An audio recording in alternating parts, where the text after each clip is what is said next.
Papa Dudut.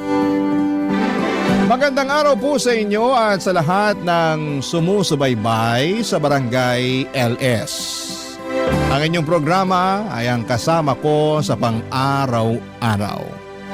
Tuwing nagluluto, naglalaba, naglilinis, at kahit sa mga simpleng gawain ay kasangga ko po ang Barangay LS. Kaya ako po napagdesisyonan na magsulat ng liham sa inyo dahil talagang nakaka-relate ako sa mga kwento ng buhay na napapakinggan ko sa inyong programa.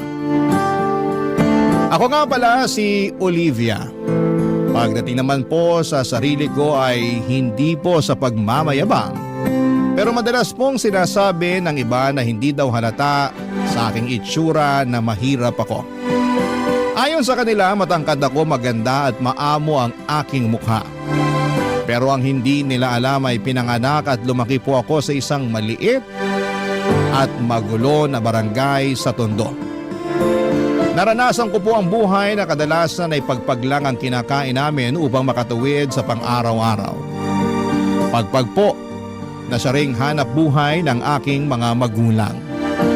Ako po ang panganay sa aming magkakapatid at dahil sa hirap ng buhay ay hindi po ako nakapagtapos ng high school. Marami po akong naranasan sa buhay na hindi ko naman ginusto.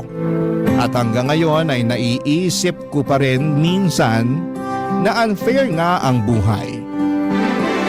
Kasi may mga tao na pinanganak na may kaya, samantalang kami ay salat na salat sa buhay. Salat na salat sa lahat ng bagay sa mundo. Habang lumalaki po ako ay aaminin ko po na napuno ako ng inggit. Tuwing nakikita ko ang mga kaedad ko na masaya at walang alalahanin. Habang ako naman ay rumaraket ng kung ano-ano para lamang makaraos. Isa po sa mga racket ko ay ang pakikipagunahan sa paghahanap ng pagpag sa madaling araw. Pati na rin ang pag-iipon ng plastik at bote at pagtanggap ng mga labada.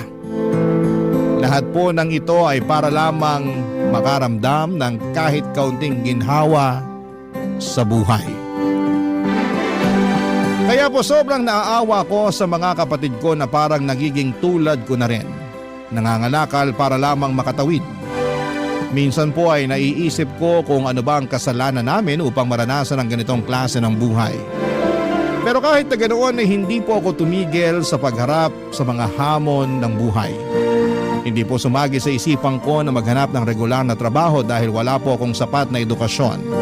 At hindi ko rin po kasi nakakamta ng tiwala sa sarili. Pero nagbago po ang lahat ng kinausap ako ng aming kapitbahay na nagtatrabaho sa isang restaurant. Sinabi po niya na naghahanap sila ng mga waitresses at gusto niya raw akong tulungan. Doon po ako nagkaroon ng lakas ng loob na subukan at sa kabutihang palad ay natanggap po ako bilang isang waitress. Ngunit habang nagtatrabaho po ako doon ay mas lalo kong naramdaman ang kawalan ng hustisya. Bakit kahit na anong sipag at overtime ko ay parang hindi ko pa rin nararamdaman na umaangat ang buhay ko. Kaya ang tanging bagay na ipinagpapasalamat ko na lamang po ay ang wala akong anak. Sa mga panahong yon ay naiisip ko po na kung sakaling mag-aasawa ko balang araw ay gusto ko na lamang po na may kaya sa buhay ang makakasama ko. Kasi sa dami ng mga pinagdaanan at feeling ko ay deserve ko na rin ang mabigyan ng marangya at magandang buhay. Pero nagbago po ang lahat nang unti-unti akong kinausap ng aming restaurant manager na si Miguel. Alam ko po na hindi ganong kayaman si Miguel pero sa mga oras na nagkakaroon kami ng pagkakataon na mag-usap, ang pakiramdam ko po ay parang nawawala ang lahat ng bigat sa buhay ko. Pero ni minsan po ay hindi ako naglihim kay Miguel.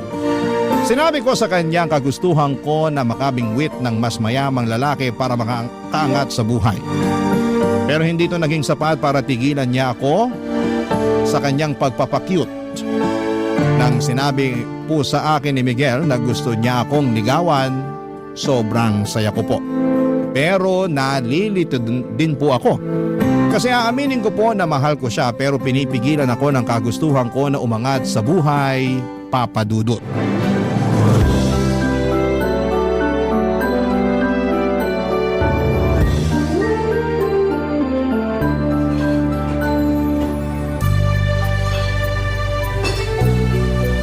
Okay guys, 4 minutes na lang at magsasara na tayo. Linisin nyo na ang mga kailangan linisin para makauwi na tayo. Olivia, sandali lang. Pwede ba kitang makausap? Oo naman sir, ano pong kailangan nyo? Ano ka ba? Sinabi ko na naman sa'yo na tigil-tigilan mo nang kakatawag sa akin ng sir. Miguel na lang. Pero boss kita eh. Nakakailang naman kung Miguel ang itatawag ko sa'yo dito, 'di ba? Baka mamaya sabihin pa ng iba nating kasama dito na pinapaboran mo ko. Kung yan ang gusto mo, sige, ikaw bahala. Pero Olivia, may itatanong sana ako sa'yo. Ano naman yon? Kailan mo ba ako sasagutin? Ha? Nagpapatawa ka ba? Olivia, 8 months na ako nanliligaw sa'yo. Ano? Nililigawan mo pala ako? Hindi sa nanunumbat ako pero palagi kitang niyayaya na sabayan ako mag-lunch. Tapos paminsan-minsan sabay pa tayong nagko-commute pa uwi. Tapos nililibre rin kita. Sandali lang. Nililigawan mo pala ako sa lagay na yan? Paano ba dapat? Sir, Miguel, aaminin ko na magaan ang loob ko sa'yo. Hindi ko naalala ang mga problema ko tuwing kinakausap mo ko at mas nagaganahan ako magtrabaho dahil sa'yo. Pero hindi na naman sikreto sa'yo yung priority ko sa buhay, di ba? Alin dun? Yung makapangasawa ka ng mayamang lalaki? Olivia naman, hindi lahat ng bagay ay nabibili ng pera. Madali lang para sa'yong sabihin yan kasi hindi mo naman naranasan yung nararanasan ko eh. Sawang-sawa na ako sa buhay ng isang kahig, isang tuka. Yung tipong kahit anong kayod ko, hindi pa rin ako umaasenso. Wala rin naman ako magagawa kasi hindi naman ako nakapagtapos ng pag-aaral. Tapos karamihan pa ng trabaho dito sa Pilipinas, naghahanap ng college graduate o di kaya college level. Sobrang swerte ko na lang talaga at nakapasok pa ako dito sa restaurant. Hindi naman mahalaga sa akin ang estado mo sa buhay eh. Kung bibigyan mo lang ako ng pagkakataon, pareho nating pagsisikapan ang mga gusto nating makamit sa buhay. Sasamahan at dadamayan kita sa hirap at ginhawa. Yun na nga eh, ayoko na ng hirap. Kota na ako dyan. Olivia, pinapangako ko sa'yo na hinding-hindi mo pagsisisihan kung sasagutin mo lang ako. Hayaan mo naman na ipakita ko sa'yo kung gaano kakahalaga sa akin. Alam mo, ikaw ang kulit mo rin, no? Sa totoo lang, napakalaking achievement para sa akin tong ginagawa ko ngayon. Hindi madali sa akin na sabihin ko sa'yo ng diretsahan ang tunay na nararamdaman ko para sa'yo. Pero teka lang, ang hindi ko lang talaga kasi mag-get sa'yo, kung paano mo ko nakukuhang ligawan, alam mo naman na napaka-ambitious ako at yung kagustuhan ko na makakuha ng lalaki na ibibigay sa akin lahat-lahat, diba? Bakit? Paano ka nakakasiguro na hindi ko kayang ibigay sa iyo ang lahat? Hindi nga ako kasing yaman ng mga lalaking matagal mo nang inaasam. Pero isa lang ang masisiguro ko sa iyo. At yun ay ang iparamdam sa iyo araw-araw na mahal kita. Di ko na nga lang alam kung manhid ka o nagtatanga-tangahan ka lang. Tanga na kung tanga, pero wala eh. Talagang nahulog na ang loob ko sa iyo. At ganun rin naman ako sa'yo sa totoo lang. Siguro kung iba lang ang estado ko sa buhay, matagal na kitang sinagot eh. Pero wala eh. Yung makabingwit ng mayamang lalaki na lang talaga ang pag-asa ko para makabangon sa buhay na to. Olivia, makinig ka. Hindi mo kailangan ng mayamang lalaki para makamit mo ang buhay na matagal mo nang pinapangarap para sa sarili mo at sa pamilya mo. Ang kailangan mo ay isang lalaki na handa kang ipaglaban at mamahalin ka ng tunay sa kahit anong pagsubok ng buhay. At handa akong ipakita sa'yo na ako ang lalaking yun. Ano ka ba? Mahal ang bilihin ngayon. Yung pagmamahal na sinasabi mo, hindi yan nagagamit para pambayad ng 1 kilong bigas at 2 tray ng itlog. Ikaw talaga? O sige, ganito na lang. Hindi na muna kita pipilitin para sagutin mo ako. Pero ang gusto ko lang hingin sa'yo ay sana hayaan mo ko na ligawan kita ng maayos. Para at least makita at ma-realize mo man lang kung gaano kita kamahal. Kulit mo talaga. Sige nga, paano kung mag-iisang taon mo na akong nililigawan at hindi pa rin kita sinasagot? Okay lang, take your time. Ang mahalaga lang naman sa akin ay yung payagan mo ko na ligawan kita. Napaka-confident mo naman yata. Paano ka nakakasiguro na sasagutin kita? Hindi ka ba natatakot na baka masayang lang yung oras at pagod mo? Hindi. Kasi nagbabakasakali ako na kapag nakita mo na kung gaano kakahalaga sa akin, baka magbago ng isip mo at mawala na yung kagustuhan mo na makabingwit ng mayamang lalaki. Kaya, sige na. Please? Ang kulit mo naman. Oo na. Ha? Pumapayag na ako na ligawan mo ko. Sa wakas! Thank you, Olivia! Promise, hindi mo pagsisisihan to.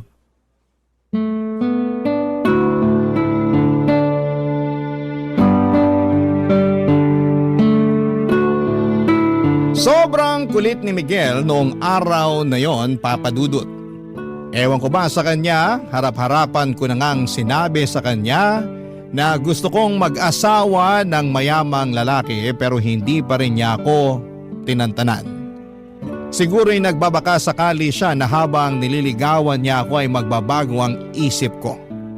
At hindi siya nagkamali kasi pagkatapos ng 6 months na panliligaw ay sinagot ko na siya. Ewan ko ba? Parang iba talaga ang damdamin kapag puso na ang usapan.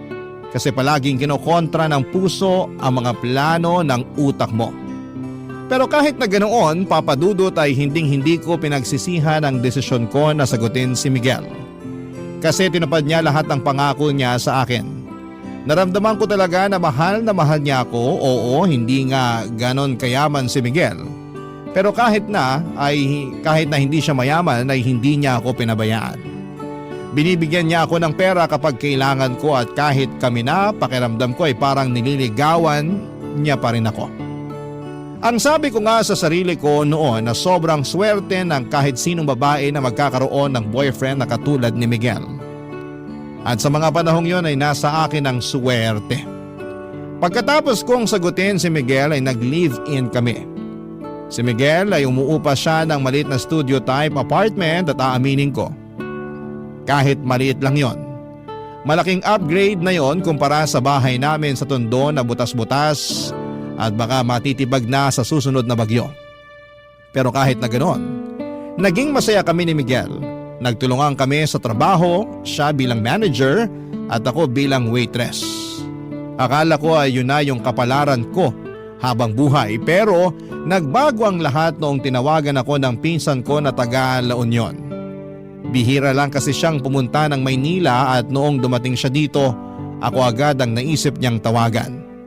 Sabi pa niya, ililibre daw niya ako basta samahan ko lamang siya, kaya syempre game na game ako. Nagpaalam ako kay Miguel at pumayag naman siya na mag-night out kami ng pinsan ko. Pero nung gabi na yon, habang nag-iikot kami ay naisipan ng pinsan ko na pumunta sa bar. Nag-inuman kami at sobrang enjoy kami. Wala kaming ibang ginawa kundi ang magchismisan tungkol sa mga kamag-anak namin. Pagkatapos ng ilang oras ay nagpaalam ang pinsan ko na pupunta raw siya sa CR kasi naparami daw ang kain niya. Kaya naiwan akong mag-isa sa table namin. At nung umalis ang pinsan ko ay doon ko na nakilala si Rick, Papa Dudut.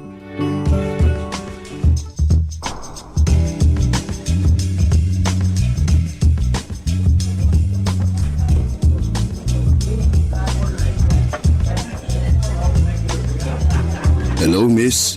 Umalis na ba yung kasama mo? Ha? Sino ka? I'm sorry. Ako nga pala si Rick. Actually, kanina pa kita pinagmamasdan at gustong kausapin. Pero hindi nga lang ako makatsyempo kasi nandito yung kasama mo kanina. Pinsan ko yun. Pumunta lang ng CR yun pero babalik din yun dito maya-maya. Teka lang, sino ka ba? Ba't mo ko kinakausap? Ano kailangan mo sa akin? Miss, relax ka lang. Ang dami mo namang tanong. Sino ba naman ang hindi magtataka at mapapatanong? Bigla-bigla mo na lang ako kinakausap. Wow, mas maganda ka pala sa malapitan. Layuan mo nga ako, hindi kita type. Hindi na ako magpapaligoy-ligoy pa. Nagagandaan ako sa'yo, tapos sobrang sexy mo pa.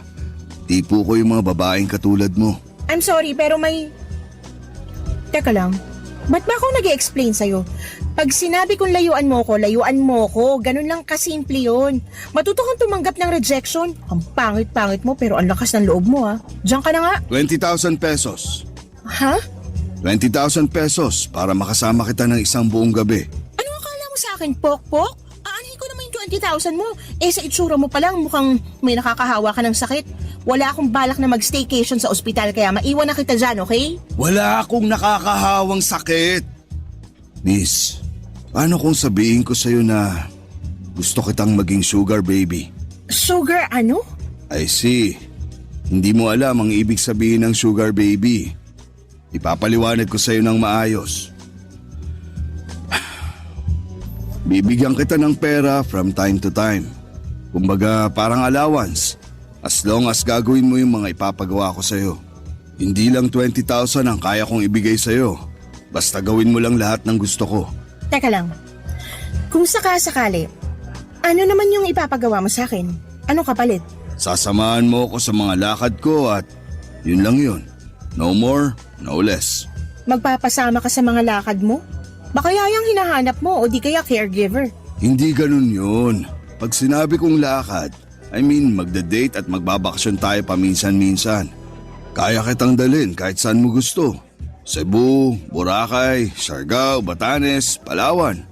Ikaw bahala. Pero mangyayari lang yun kung papayag kang maging sugar baby ko. Sandali nga lang, hindi ka ba nabibigla sa inaalok mo sa akin? Hindi ba parang sobra-sobra naman yata yan? Eh hindi ka naman mukhang mayaman. Niloloko mo lang yata ako eh. Tatapatin na kita, scam ba to?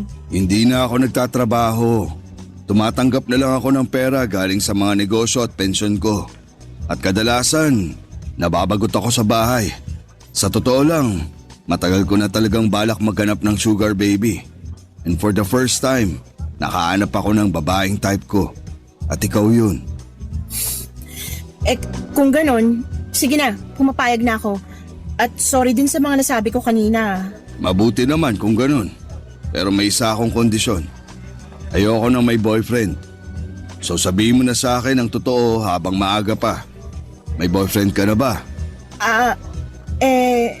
Wala akong boyfriend. Sigurado ka? Promise, wala. Oo, aamin ako. May mga nanliligaw sa akin pero hindi ko sinasagot. Mabuti naman kung ganun. Dahil lang ayoko sa lahat yung may kasintahan. Gusto ko nasa akin lang ang lahat ng atensyon mo. Ayoko ng kahati. Nagkakaintindihan ba tayo?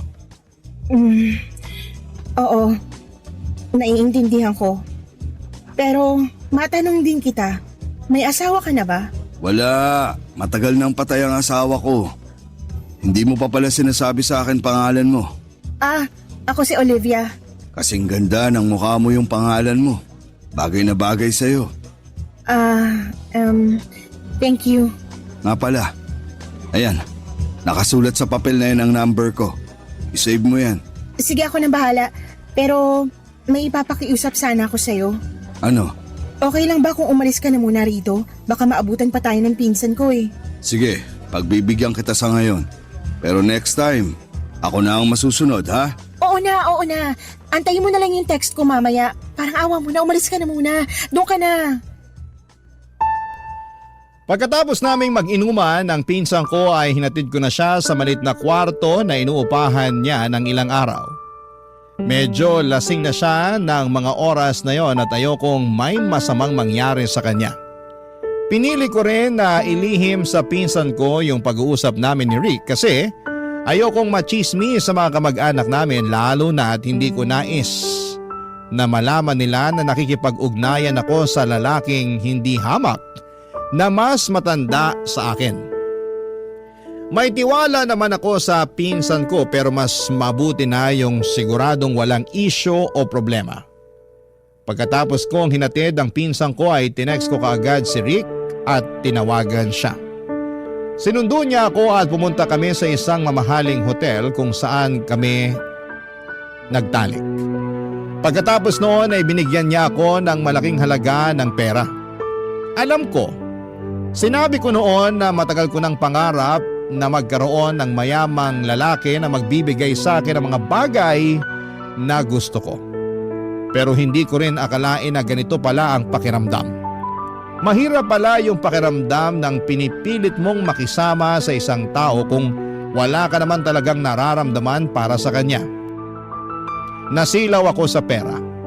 Kasi sa unang pagkakataon ay nabibili ko na mga bagay na matagal ko nang inaasam.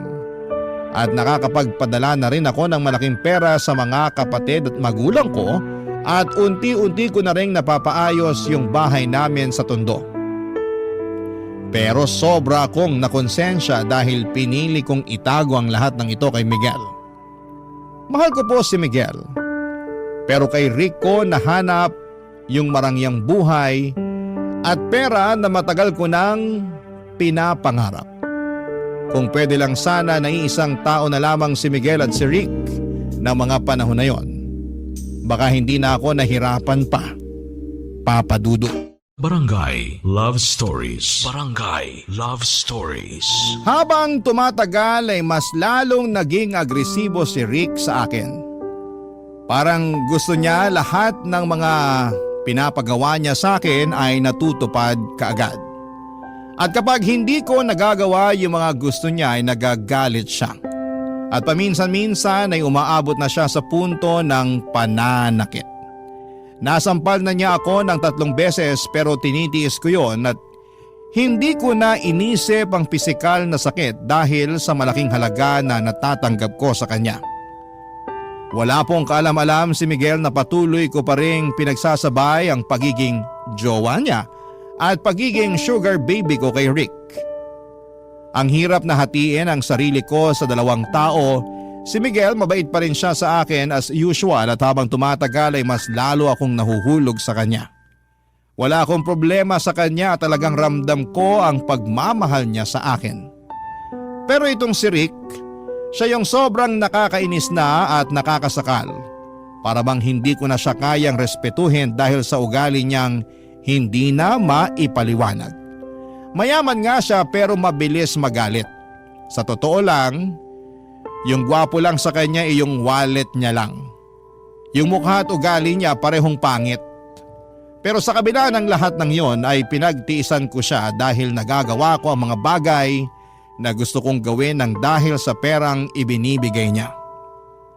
Pero paminsan-minsan ay nawawalan ako ng gana na replyan si Rick kaya't hindi na rin nakapagtataka na nagagalit siya. Pero isang araw ay umuwi ako kaagad pagkatapos ng shift ko habang si Miguel naman ay nag-overtime. At pagka-uwi ni Miguel sa apartment namin nawindang ako sa nakita ko. Puno ng pasa ang mukha ni Miguel. Ang takot at guilt na naramdaman ko ay hindi ko kayang ilarawan. Dito ko lang na-realize kung gaano kalaki yung problemang ginawa ko nung ikinuwento na sa akin ni Miguel ang lahat-lahat, Papa Dudut.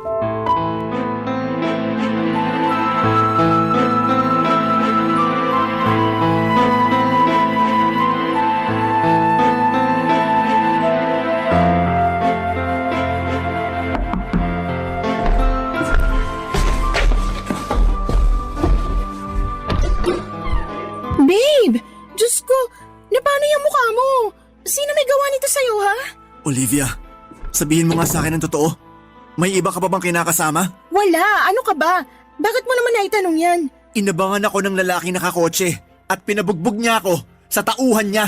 Pinagbantaan niya ako na layuan na raw kita dahil kung hindi, papatayin daw niya ako. Diyos ko! Magsalita ka, Olivia! May alam ka ba tungkol sa nangyari sa akin? Miguel, babe, I'm so sorry. Pero, Magsalita ka! babe, I'm sorry. May sugar daddy ako. Ano? Pero hindi ko lubos akalain na masasaktan ka niya. Babe, maniwala ka. Wala akong alam sa ginawa niya sa'yo. Pinagtaksilan mo ako? Nagpakababa ka para lang makuha mo yung mga luhong matagal mo nang inaasam-asam? Grabe ka naman, Miguel. Ang sakit mo naman magsalita. Tapatin mo nga ako? Minahal mo ba talaga ako? Mahal mo ba talaga ako? Oo, mahal kita, Miguel. Kung ganun, paano mo nagawa sa akin to? Kulang pa ba yung sakripisyong binibigay ko sa'yo? Kulang pa ba yung pagmamahal ko para sa'yo, ha? Wala akong nilihim sa'yo simulat sa pool, Miguel. Matagal mo nang alam yung kagustuhan kong umasenso man lang sa buhay. Oo, alam ko! Alam na alam ko yan! Kaya nga ako nasasaktan eh! Kasi umasa ako na balang araw magiging sapatin sa'yo ang pagmamahal na binibigay ko. Ano ba bang kulang sa akin, Olivia, ha? May nagawa ba akong kasalanan sa'yo para saktan mo ako ng ganito? Wala! Alam kong mahal mo ko't nararamdaman ko yun. Pero sa tingin ko panahon na siguro para Para ano? maghiwalay tayo. Miguel, baka tuluyan ka na niya pag nalaman niya na hindi pa kita hinihiwalayan. Ano? Hindi. Olivia, babe, wag mo akong hiwalayan, please lang. Makinig ka sa akin, ha? Puputulin mo na ang ugnayan mo sa lalaking yun at magpapakalayo na tayo. Yung kapatid ko na nagtatrabaho sa Cebu. Pwede niya tayong tulungan. Doon tayo magsisimula ng panibagong buhay. Pero Miguel, Ano, Olivia? Bakit hindi ka makasagot, ha? Miguel, ayoko na bumalik sa buhay na sobrang salat. Ayoko na bumalik sa buhay kung saan kailangan ko pang mga lakal para lang mabili ko lahat ng mga pangangailangan ko. Olivia, matagal ka nang nakatakas sa ganong klaseng buhay. Matagal nang tapos yon. May maayos ka na na trabaho ngayon at nandito na ako para tulungan ka. At isa pa, hindi naman kita pinahihirapan, Pero kulang, Miguel. Kulang na kulang eh.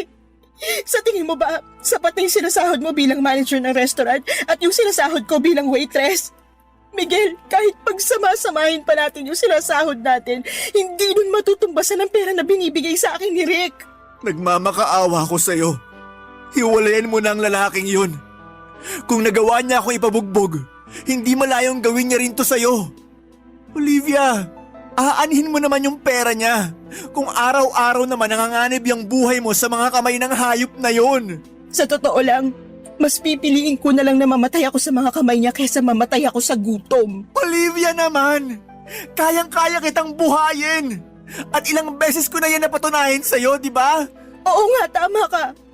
Pero paano yung pamilya ko, ha? Kaya mo bang buhayin ang mga kapatid ko?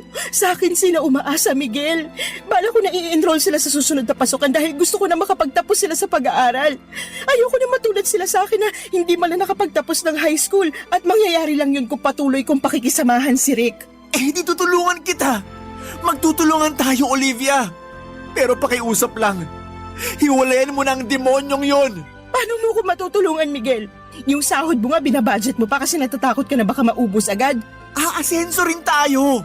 Wala ka bang tiwala sa akin? Nagpapakapagod naman ako sa trabaho para mas lalong lumago ang savings natin, Pero baka uugod-ugod na tayo sa panahong lumago yung savings mo. Mahal kita. Pero ayoko na ng ganitong klaseng buhay, Miguel. Olivia, kung nagbabala ka na hiwalayan ako, please wag. Maawa ka naman sa akin. Gagawin ko ang lahat. Wag mo lang akong hiwalayan. Parang awa mo na. Kahit sobra akong nasaktan sa ginawa mo, hindi pa rin kita kayang iwan. Mahal na mahal kita, Olivia. Pagkatapos ng sinabing yun ni Miguel ay hindi ko na siya nasagot. At dali-dali akong lumabas upang tawagan si Rick. Dito ko nakumpirma ang lahat. Napag-alaman ko na nagngingit-ngit sa galit si Rick tuwing hindi ko siya nire-replyan kaagad. Kaya't inalam niya kung saan ako nagtatrabaho. Kasabay noon ay nalaman niya na si Miguel ang boyfriend ko at pareho kami ng pinagtatrabahuhan na restaurant. Hindi sinabi ni Rick kung paano niya nalaman pero malakas ang kutob ko na sa Facebook niya nakuha ang lahat ng yon. Kinilabutan ako sa mga nangyari dahil hindi ko akalain na aabot si Rick sa puntong halos patayin na niya si Miguel, Papa Dudut. Sa totoo lang, sobra akong nag-guilty sa mga nangyaring yon. Mahal ko pa rin si Miguel pero hindi ko kayang bitawan ang marangyang buhay na ibinibigay sa akin ni Rick. Sa kabila ng lahat ay pinagpatuloy pa rin namin ni Miguel ang relasyon namin at nakikita ko sa mga mata at kilos ni Miguel na mahal niya pa rin ako.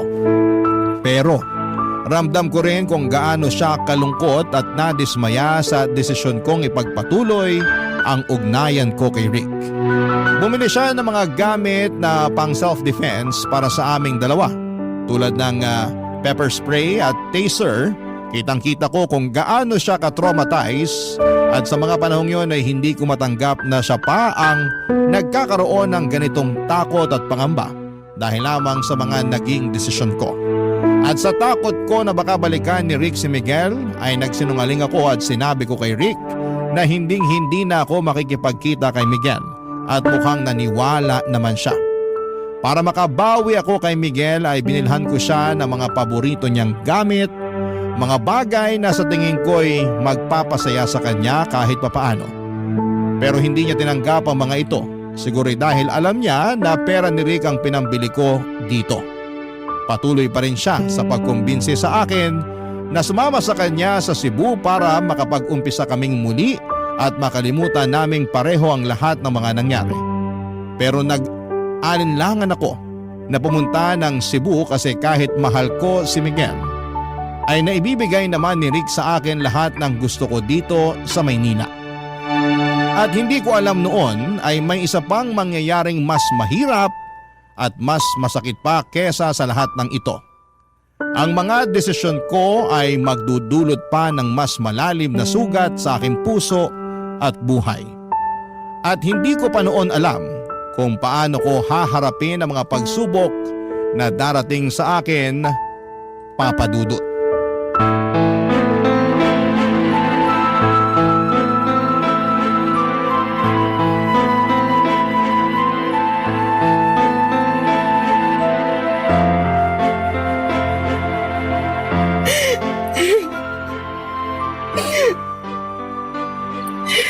Olivia, babe, bakit ka umiiyak? Sinaktan ka ba ng hayop na Rick na yon? Sabihin mo lang sa akin at hindi na ako magdadalawang isip na sugurin siya. Oo, aaminin ko na takot ako sa kanya kasi mayaman siya at pwedeng-pwede niya ako ipatumba kung gugustuhin niya. Pero hindi na ngayon. Kaya ko gawin ang lahat para sa iyo, babe. Hindi na ako magpapasindak sa kanya. Hindi. Hindi ganun yun. Kung ganon, ba't ka umiiyak, ha? Tingnan mo tong pregnancy test. Buntis ako. Teka lang, paano naman mangyayari yun eh? Palagi naman tayong gumagamit ng proteksyon. Olivia, hindi. Hindi! Hindi! Sabihin mo sa akin na hindi totoo yan! Miguel, babe. I'm sorry. Pero kasalanan to ni Rick eh. Nagagalit siya at sinasaktan niya ako kapag hindi ko sinusunod yung gusto niya tuwing nagtatalik kami sa kama. Olivia naman! I'm sorry. I'm so sorry. Babe, makinig ka sa akin. Itutuloy na natin to. Pupunta na tayo ng Cebu sa Makalawa.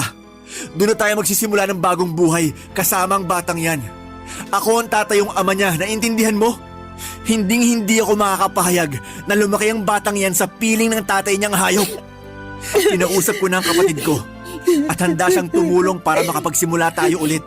Miguel, anong alam natin sa pagpapalaki ng bata? Hindi natin kakayanin to. Paano natin bubuhayin ang batang to? Malulubog lang tayo sa utang. So ano gusto mong gawin? Ipaako sa Rick na yon ang batang yan? May kaya si Rick.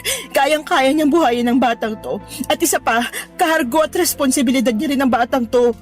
Mabibigyan niya ang anak ko ng buhay na kahit kailan, hindi natin mabibigay sa kanya. Teka lang, bakit nararamdaman ko na parang gusto mo nang sumama sa lalaking yon, ha? Miguel, kung hindi lang dahil sa batang to, hindi kita iiwan eh. Olivia, hindi. Huwag mong gawin sa akin to. Babe, ilang beses ko ba ipapaalala sa'yo na hiwalayin mo na ang lalaking yun?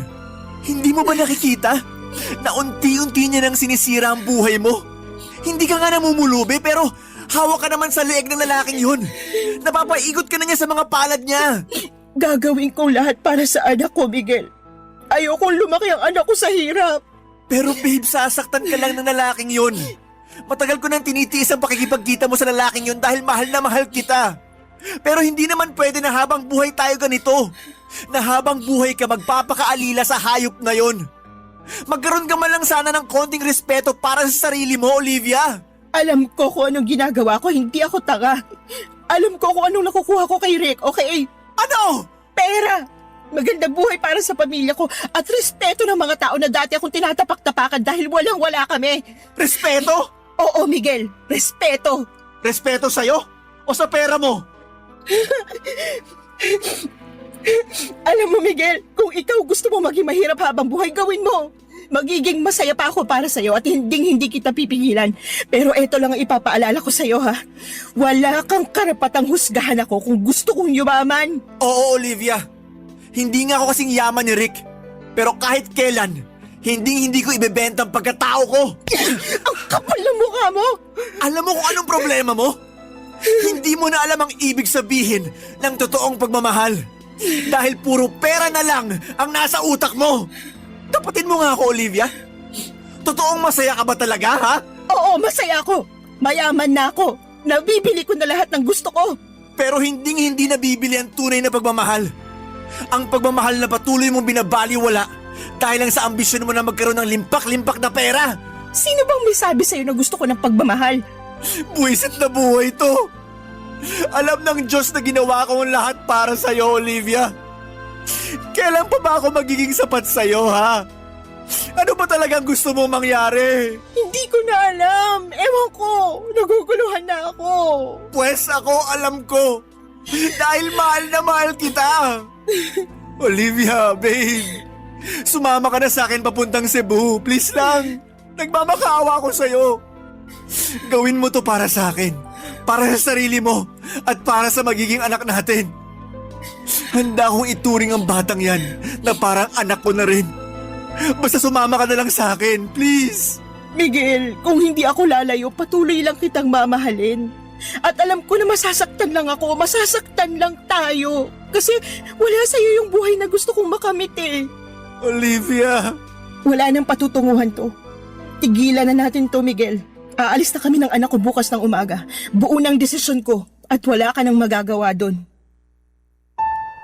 Papadudot, aminin ko po na sobra kong nasaktan sa naging desisyon ko na hiwalayan si Miguel.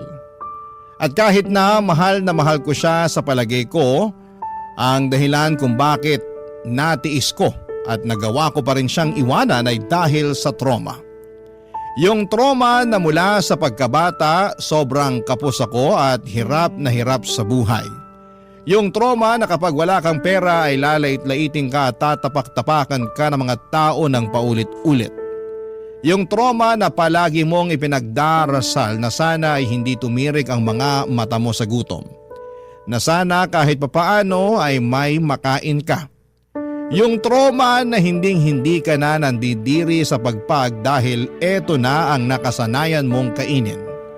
Oo, minahal ko si Miguel ngunit hindi ako nakontento sa buhay bilang waitress. Hindi naging sapat ang pagmamahal niya para makontento ako sa kinakalagyan ko. Siguro kung naging kasing yaman lang ni Miguel si Rick ay hindi ko na siya nagawang hiwalayan pa. Pero wala eh. Hindi sapat ang kinikita ni Miguel bilang manager ng isang restaurant para mabigyan ako ng maginhawang buhay. At ako naman ay pagod na sa pagiging silbidora. Kung sakali man na sasama ako kay Miguel papunta ng Cebu ay ganon pa rin ang mangyayari. Kakailanganin ko pa rin na magtrabaho para lamang matustusan ang pang-araw-araw namin lalo na ngayon na may anak na ako. Siguro po noong gabing hiniwalayan ko siya ay sobra akong nataranta dahil napag-alaman kong buntis ako. Sobrang daming tanong ang bumabagabag sa isipan ko ng mga panahong yon. Ang paulit-ulit na tumatakbo sa isip ko noong mga panahong yon ay kung paano ko mabibigyan ng magandang buhay ang magiging anak ko. Ang nasa isip ko lang noon ay bahala na kung saktan ako ni Rick. Basta maging maayos lang ang buhay ng anak ko. Ayokong ipalaglag ang bata at mas lalong ayoko na mabuhay siya na nakakaranas ng hirap na naranasan ko. Ayoko siyang lumaking salat sa buhay. Yan po ang naging dahilan kung bakit nagawa kong iwan si Miguel. Noong madaling araw po ay tahimik akong lumabas ng apartment ni Miguel, dala ang isang malaking maleta at tinawagan ko si Rick. Sinabi sa akin ni Rick na may kondo siya sa Taguig at doon ko raw siya i-meet. Nang mga oras na yon ay hindi na ako nagdalawang isip pa. Naglaho ako na parang bula sa buhay ni Miguel. Pinanindigan ko na ang desisyon kong tuluyan na siyang iwanan at sumama kay Rick. Sa mga sandaling yon ay hindi ko alam kung ano ang magiging kinabukasan ko. Ngunit isang bagay lang ang sigurado ako. Gagawin ko po ang lahat para sa magiging anak ko, Papa Dudut. Barangay Love Stories. Barangay Love Stories. Pinatuloy ako ni Rick sa kondo niya sa Taguig at doon ko sinabi sa kanya na buntis ako at kailangan ko ng magandang lugar na matutuluyan. Nakita ko sa mga mata ni Rick kung gaano siya kasaya sa mga sinabi ko sa kanya.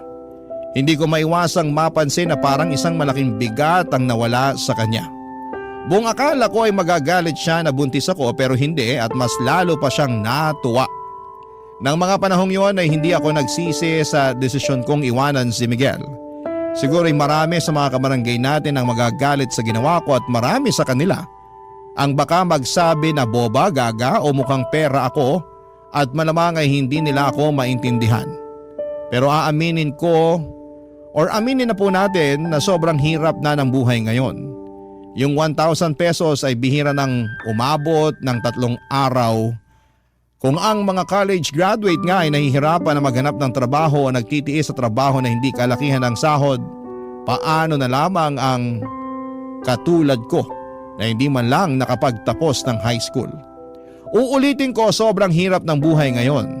Kahit mga trabaho tulad ng pagiging janitor ay hinahanapan na ng high school diploma.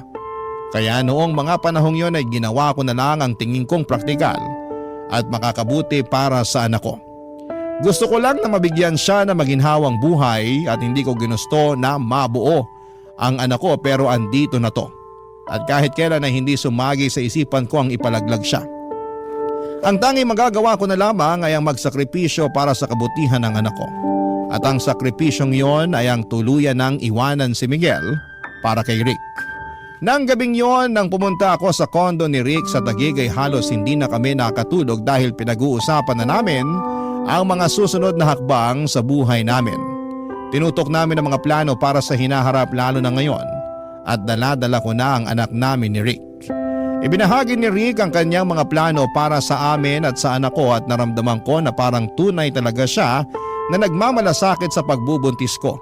Na parang ang bawat usapan namin ay nagiging isang hakbang patungo sa mas magandang kinabukasan.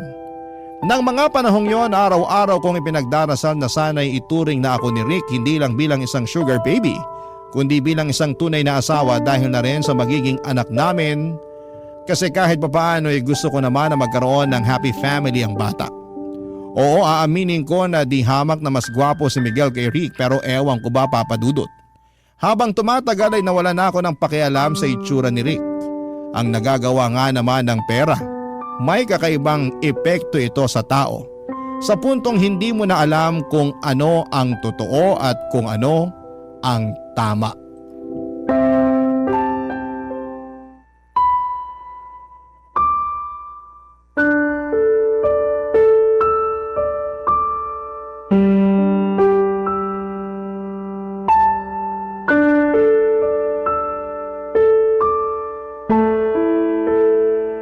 Mabuti na lang talaga at pinaalam mo kaagad sa akin na buntis ka. Oo, at alam ko rin naman na mabibigyan mo ng magandang kinabukasan tong batang to eh. Exactly. Kaya tama lang ang desisyon mo na lapitan ako. Alam mo, sa totoo lang, hindi ko talaga inaasahan na mabubuo tong bata na to. Pero wala na akong magagawa, kaya sana tulungan mo ko. Hindi ko kaya palakihin ng batang to na mag-isa. Makakaasa ka, Olivia. Hindi ko kayo pababayaan.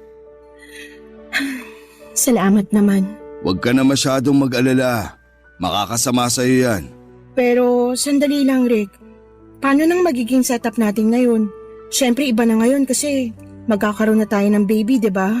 Huwag kang mag-alala, Olivia. Pananagutan kita at ang batang yan. Aalagaan kita hanggang sa mga anak ka. Dito na kayo ni baby titira sa kondo. Solong-solo nyo na ang kondo na to. Ha? Kami? Bakit ikaw? Hindi ka ba titira dito kasama namin? Yung mga negosyo ko kasi paminsan-minsan.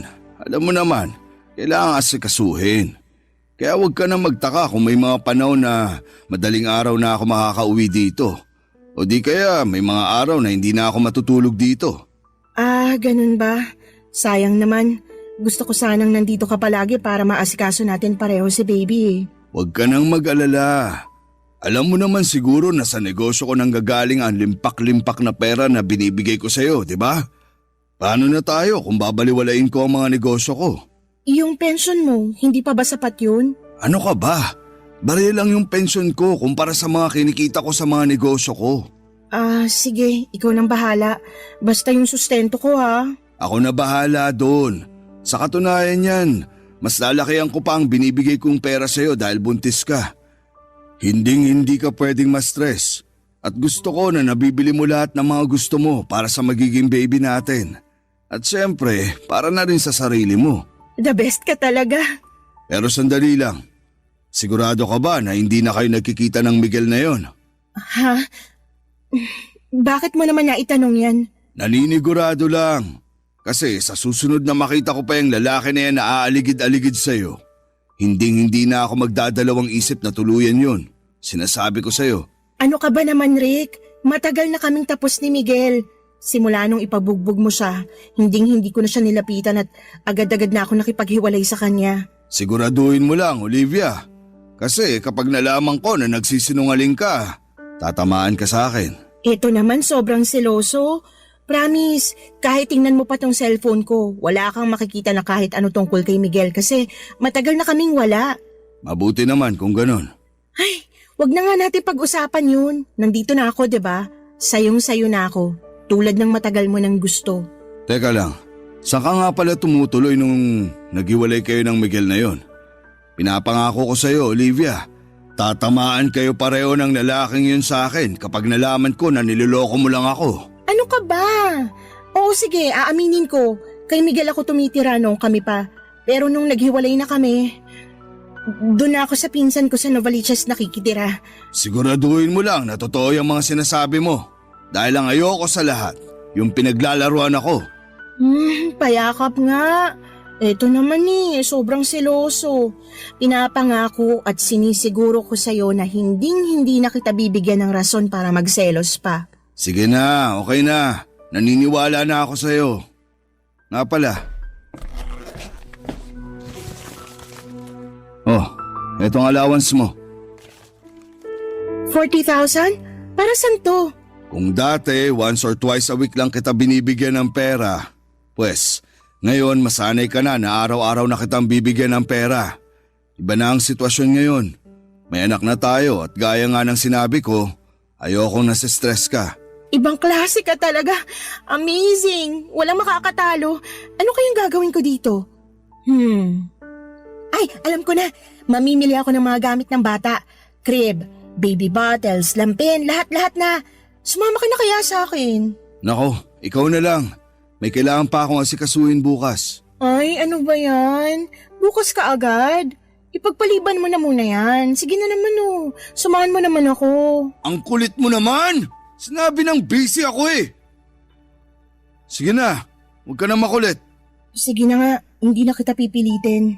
Sorry kung napagtaasan kita ng boses. Sa susunod kasi, huwag ka na makulit. Sige, ganito na lang. Babawi ako sa'yo. Pupunta tayo ng Baguio this weekend. Okay ba yon? Natuloy kami sa Baguio noong weekend na yon, Papa Dudut. Eto na yon. Eto na mismo ang buhay na matagal ko nang pinapangarap, yung buhay na kaya kong bilhin ng lahat ng nakikita ng mga mata ko. Yung makapunta sa mga lugar na hindi ko pa nararating noon. Yung wala akong ibang iniintindi kundi ang mag-enjoy at mag-explore. Pero kahit nakuha ko na ang buhay na gusto ko ay bakit ganon? Bakit parang may kulang pa rin? Sa totoo lang, dapat ay masaya ako dahil hindi ko na kailangang mag-alala tungkol sa pagbubuntis ko. Kasi sa wakas ay maibibigay ko na sa anak ko ang lahat ng gusto at pangangailangan niya. Pero sa kabila ng lahat ng ito ay para bang may isang malaking bagay na kulang pa rin. Siguro nga dahil magkaiba ang pakikitungo sa akin ni Miguel kumpara kay Rick. Noong nagtatrabaho pa ako bilang waitress, palagi akong inaasikaso ni Miguel. Siya pa yung nagluluto ng almusal namin at siya rin ang naglilinis ng bahay para hindi na ako mapagod. Samantalang si Rick ay palaging wala sa kondo at ang ginagawa lang niya ay ang magbigay sa akin ng pera. Sa totoo lang, nagsimula na akong makaramdam ng pagkabagot. Wala akong ibang makausap sa kondo kundi ang sarili ko. Lagi na lamang ako nanonood ng TV o nagsi-cellphone pero nang mga panahong yon. Okay na rin sa akin na wala si Rick sa kondo kasi sabi niya, inaasikaso raw niya ang mga negosyo niya. Kung wala nga ang mga negosyo na yon, hindi rin ako mabibigyan ng malalaking halaga ng pera kaya okay na lang sa akin. Hanggang isang araw noong dinalaw ko ni Rick at sa kondo siya natulog, may napansin akong umiilaw. Cellphone pala niya yon at sunod-sunod na dumating ang mga text messages. Hindi ko alam ang password ng cellphone ni Rick pero sa lock screen ay malinaw na nakikita ko ang mga mensahe mula sa isang number na patuloy na tinatanong kung kailan siya uuwi at kung bakit hindi siya nagre-reply. Habang binabasa ko yon ay unti-unti akong nabigla at naguluhan. Para bang may malaking tinik na pumasok sa dibdib ko. Ang pakiramdam ko ay bigla akong napuno ng sama ng loob at galit. Sa sobrang pagkabigla ko ay hindi ko na napigilan ang sarili ko at hindi ko na pinagpabukas pa ang kumprontahin siya tungkol dito. Dumulog ako sa kanya ng diretso kahit pa may takot at pangambang baka masaktan ako ni Rick sa gagawin kong pagkumpronta sa kanya, Papa Dudut.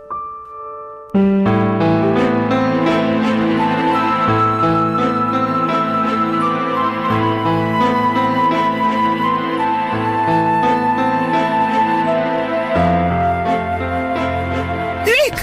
Walang iya ka! Gumising ka! Ano to, ha? Bumangon ka dyan! Sagutin mo ako! Ano to? Olivia, Sino ano to? ba? Sagot! Natutulog yung tao eh. Sagutin mo ako! Sino to naghahanap sa'yo? Ba't tinatanong nito kung kailan ka uuwi? Ano bang pinagsasasabi mo dyan, ha? Ang kapal ng mukha mo para magmaang-maangan! Hayop ka! Hoy, ba't mo binato ang cellphone ko, ha? Kung sa'yo ko kaya ibato yan, ang matigil ka. Diyos ko, kaya pala palagi kang wala dito sa kondo. Hindi negosyong inaatupag mo, kundi ang paghahanap mo ng sugar baby. Hindi ka na nagbago. Ilan na ba kaming sugar baby mo, ha? 3, 5, 8? Huwag kang gumawa ng kwento. Wala akong sugar baby. Anong wala? Kitang-kita ko sa cellphone mo lahat ng kailangan kong malaman, Rick. Oo, siguro nga wala akong karapatan na magalit na ganito kasi bayaran mo lang naman ako simulat sa pool pa lang, di ba? Pero iba ng sitwasyon ngayon. May anak na tayo at pinangako mo sa akin na ibibigay mo sa amin ang buong pagmamahal at atensyon mo. Sinungaling ka! Taksil! Sobrang kati mo nga naman talaga. Matandang hukluban. Laitin mo pa ako ng isang beses. Sisiguraduhin ko na sa kalsada ka napupulutin. Hayop ka! Sana hindi na ako nagpabunti sa'yo. Manahimik ka! Tumigil ka na sa kakadada mo! Buisit ka! Salot! Wala ka na talagang pag-asa magbagong matanda ka. Ang kati-kati mo! Tumahimik ka na! Asawa ko yung nakita mo nagte-text sa akin. Anong sinabi mo? Wala sana akong balak sabihin to sa'yo ngayon pero wala na akong magagawa kasi nagwawala ka na. Anong kailangan ko malaman, Rick? Sabihin mo sa akin. Ano? Matagal nang baog ang asawa ko at pareho kaming naghahanap ng anak. Ano ibig mo sabihin? Sinadya ko talaga na buntisin ka noon dahil matagal ko ng plano na kunin niyang bata sa'yo pagkapanganak mo. Hindi. Ayoko. Ayoko! Hindi mo makukuha sa akin ang bata. Hayop ka! Niloko mo ako! Pinlano mong lahat ng to! Wala kang kasing sama! Hoy Olivia, pareho lang tayo. Ginamit mo lang rin ako dahil sa pera ko. Wala tayong pinagkaiba. Wala akong pakialam! Hindi mo makukuha sa akin ang bata. At saan mo palalaki ng batang yan, ha? Sa squatters kasama ng mga iba pang pulubi. Anong ipapakain mo dyan? Asin at toyo? Ikaw na mismo nagsabi sa akin noon na hindi mo kayang palakihin ang bata na yan ng mag-isa, di ba? So anong gusto mo mangyari? Lumaki ang anak ko na ibang babaeng kinikilala niyang nanay? Asawa ko naman ang kikilalanin niyang nanay eh. Hindi ko pa sana sasabihin sa'yo ito eh. Pero andito na to, kaya dediretsuhin na kita. Willing akong magbayad ng malaking halaga. Basta ipaampon mo lang sa akin ang bata pagkapanganak mo. Ano? Hindi ako makakapayag. Alam ba ng asawa mo tong mga pinagagagawa mo, ha? Wala siyang alam at hindi niya na kailangang malaman pa. Paano kung sabihin ko sa asawa mo tungkol sa atin, ha? Ang kapal ng mukha mo para lokohin ako ng ganito? Sige, gawin mo. Pag nalaman ng asawa ko ang tungkol sa atin, masisira ka rin. Ibubunyag ko sa lahat na ikaw ang naging kabit ko. At kapag nagdemanda siya, madadamay ka. Kung gusto mong sirain niyang buhay mo, sige, gawin mo. Magsumbong ka. Ang kapal ng mukha mo para magalit nung natuklasan mo yung tungkol sa amin ni Miguel. Sinabi mo sa akin noon na wala kang asawa. 500,000. Ano?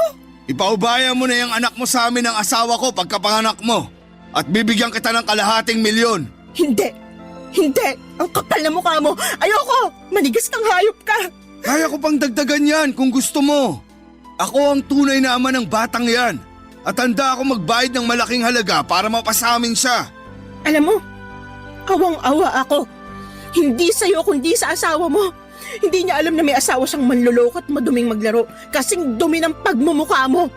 Ang totoo niyan, matagal na ako nagdidiri sa'yo eh. Duming-dumi ako sa sarili ko tuwing hinahalikan mo ko. Pinakisamahan lang kita ng dahil sa pera mo. Eh di inamin mo rin. Inamin mo rin na wala tayong pinagkaiba. Kaya sige na, pumayag ka na. Ibigay mo na sa akin yung batang yan pagkapanganak mo. Manigas ka! Wag na wag mo akong susundan. Maghanap ka ng ibang lolokohin mo.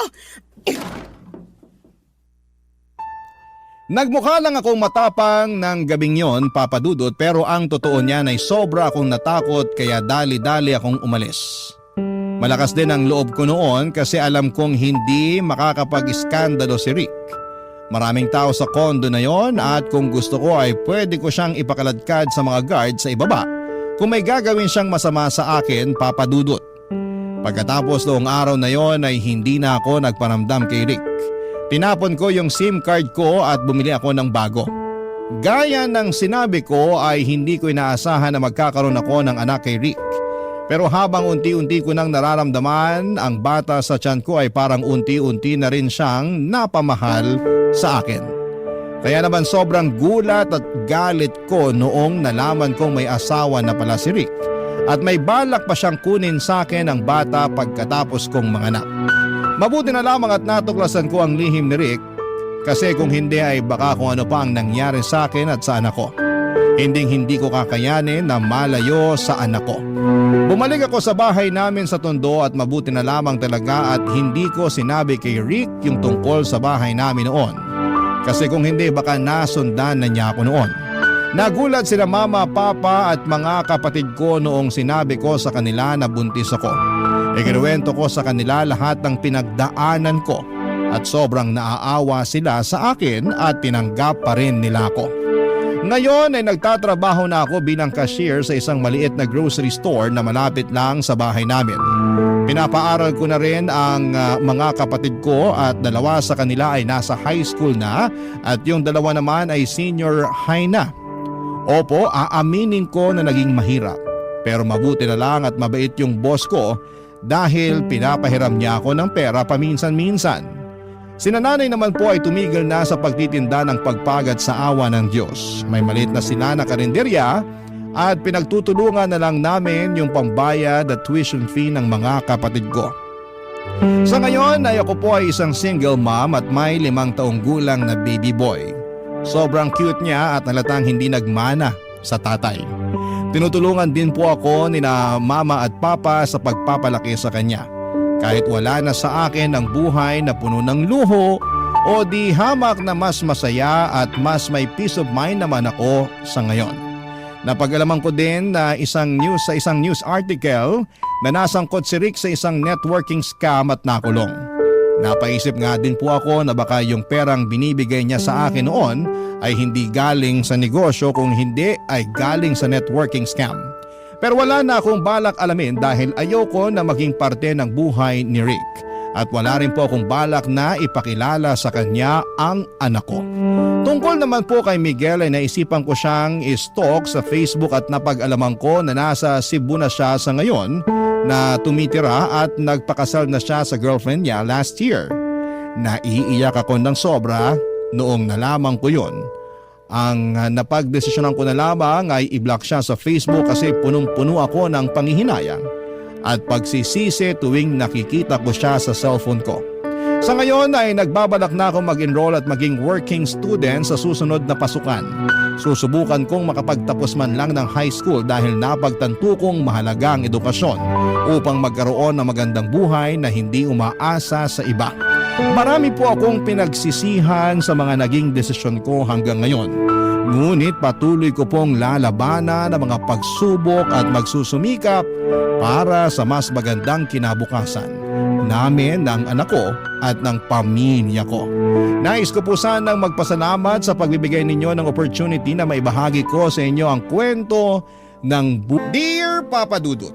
Ako nga pala si Kate, 18 years old at gusto ko lang magsumbong tungkol sa ate Angie ko.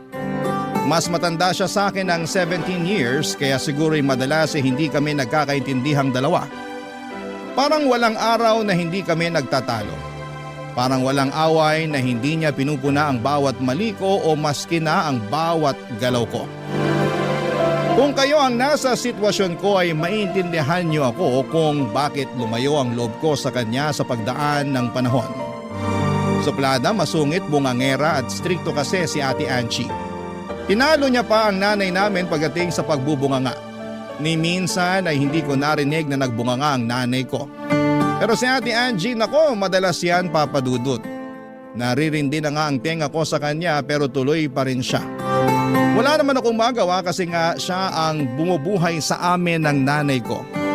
Laging sinasabi ni nanay sa akin na hayaan ko lang daw ang Ate Angie ko dahil bago lang sa trabaho. O di naman kaya ay dadatnan na.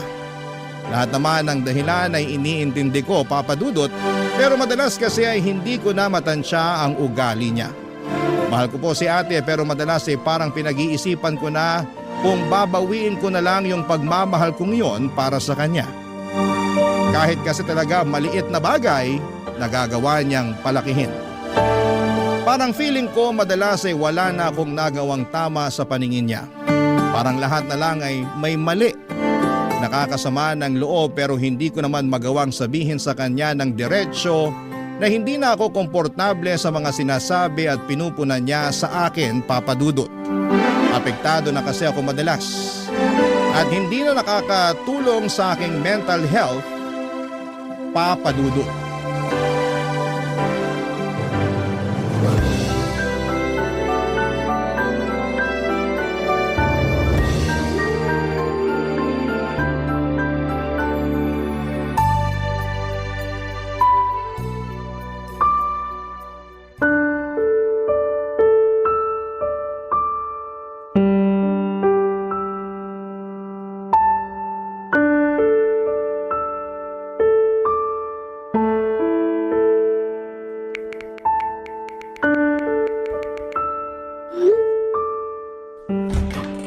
Kate!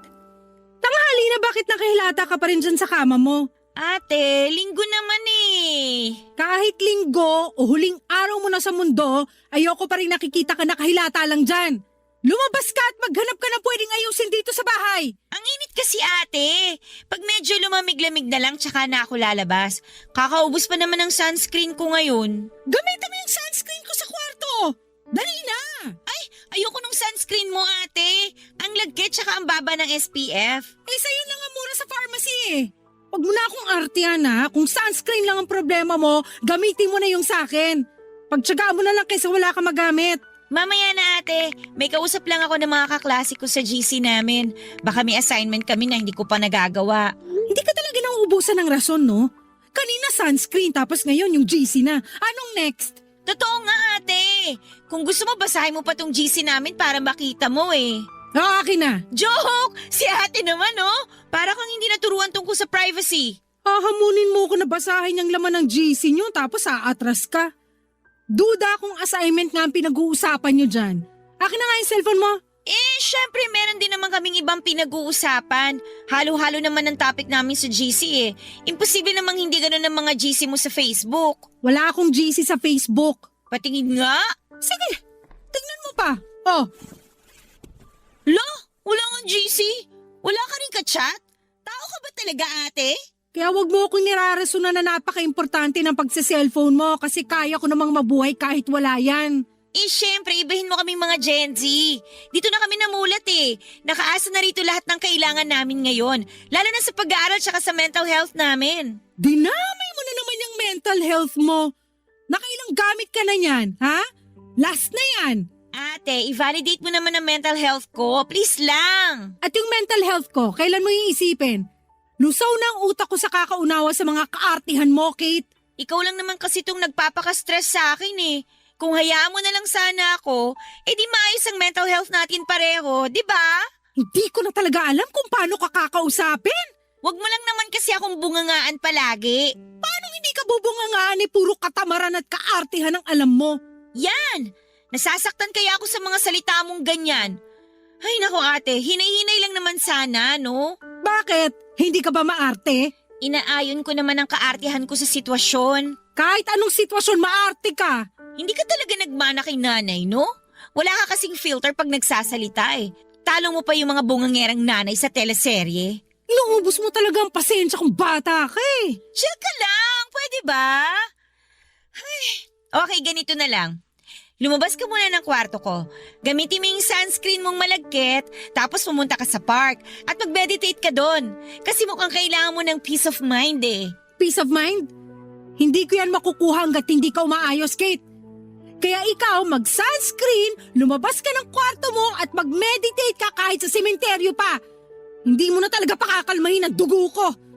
Day off ko na nga lang, imbis na mag-relax na lang sana ako, nagawa mo pa akong bigyan ng stress. Alam mo ate, Lumabas ka na rito sa kwarto mo at tumulong ka sa amin ni nanay sa labas kundi malilintikan ka talaga. Nabigla ako sa pagtaas ng boses ni Ate Papa Dudut. Alam kong sagad na ang pasensya niya kapag umabot na siya sa ganon. Binalibag pa niya ang pinto ko nang lumabas siya. Kaya naman nagmadali na rin akong lumabas ng kwarto ko at doon ako sinalubong ni Nanay Papa Dudut. Kabado rin si Nanay noon dahil nakita nitong galit na si Ate. Binulungan ako ni Nanay na sumunod na lamang sa sinasabi ni Ate para hindi na kami magtalo pa at para hindi na lalong uminit ang ulo ni Ate. Kilalang kilala pa naman namin si Ate Angie at oras na masimulan itong magalit ay hindi na siya titigil hanggang sa kinabukasan. Akala mo'y palaging dinadatnan o hindi naman kaya ay nagme-menopause na. Sinunod ko na lamang ang sinabi ni Nanay at tumulong na lamang ako sa pag-aayos ng mga kailangan sa bahay. Dahil doon ay hindi ko na nagawa ang assignment ko dahil hindi ko na muling nahawakang buong araw ang cellphone ko. Sa tuwing gagawin ko kasi yon, ang talim agad ng tingin sa akin ni Ate. Kinuha rin niya ang cellphone ko noong bandang gabi na para lang masigurado na hindi na ako magse-cellphone. Binalik na lamang niya yon sa akin kinabukasan nang paalis na ako papunta sa eskwelahan. Doon ko nalaman na meron pala akong nakaligtaang gawin na assignment. Nakagalitan tuloy ako ng teacher ko pero ayos lang naman kasi nasanay na ako sa galit ni Ate kaya hindi na tumatalab sa akin ang pagbubunganga ng teacher ko. Nang uwian na Papa Dudut, ready na akong konsensyahin si Ate sa nangyari sa akin. Kukonsensyahin ko talaga siya dahil siya ang may kasalanan kung bakit hindi ko nagawa ang assignment ko at niready ko na ang sasabihin ko habang nasa jeep pa lamang para hindi na ako madaan pa sa sindak ni Ate Papa Dudut.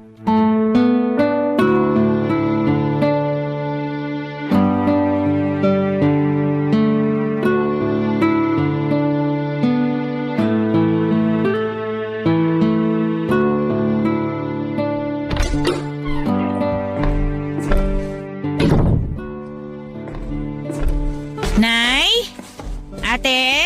Wala pa ang ate mo pero mukhang pauwi na rin yon. Bakit?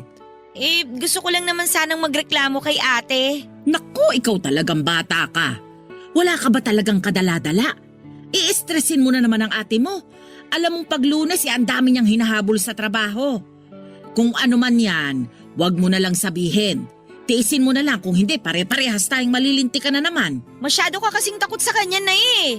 Ikaw ang reyna dito. Ikaw ang nanay. Dapat sa'yo siya matakot.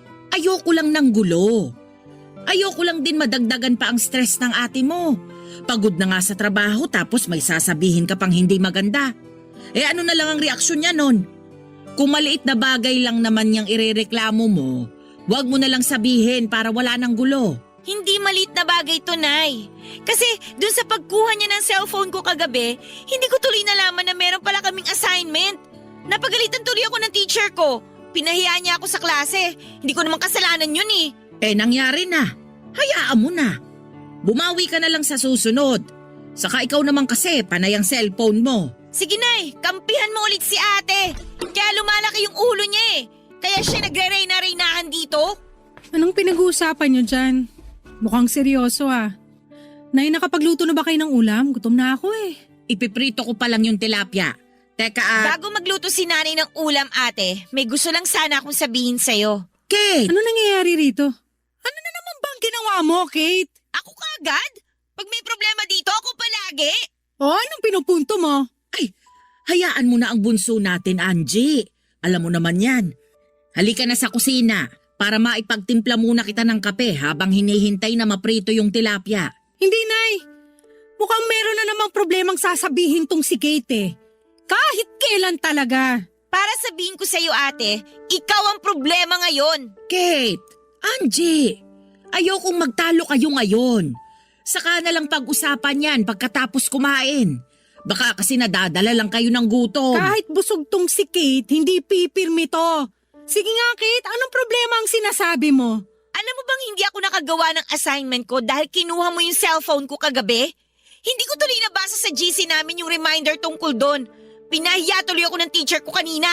Obligasyon mong maalala ang assignments mo. Sinabi na yan sa iyo sa klase at hindi na dapat ipapaalala sa iyo yan kung totoong seryoso ka sa pag-aaral mo. Talagang nagawa mo pa rin ipamukha sa akin na ako yung mali, no? Hindi naman ako perfect na estudyante. Alam kong madalas ako makalimot. Kaya nga malaking tulong yung GC namin sa klase para may reminder ako sa mga dapat kong gawin. Hindi naman kasi lahat kasing talas ng memorya mo, ate. At nagawa mo ba akong sisihin sa kapabayaan mo? Nay, narinig niyo ba tong sinasabi ng anak niyo? Magpaawat na kayo, parang awa nyo na. Tayo-tayo na nga lang ang magkakasama, bangayan pa kayo ng bangayan. Ito kasing si Kate eh. Masyado nakadepende sa cellphone niya. Akala mo kakapusin ang hininga kapag hindi nabubuksan ang cellphone niya. Hindi mo kasi maintindihan eh. Ate, digital na lahat ngayon. Kung hindi nyo kinailangan ng cellphone noon, iba na ngayon. Parang hindi ka naturuan ng 2020 ah. Ipapaalala ko lang sa'yo na pandemic noon.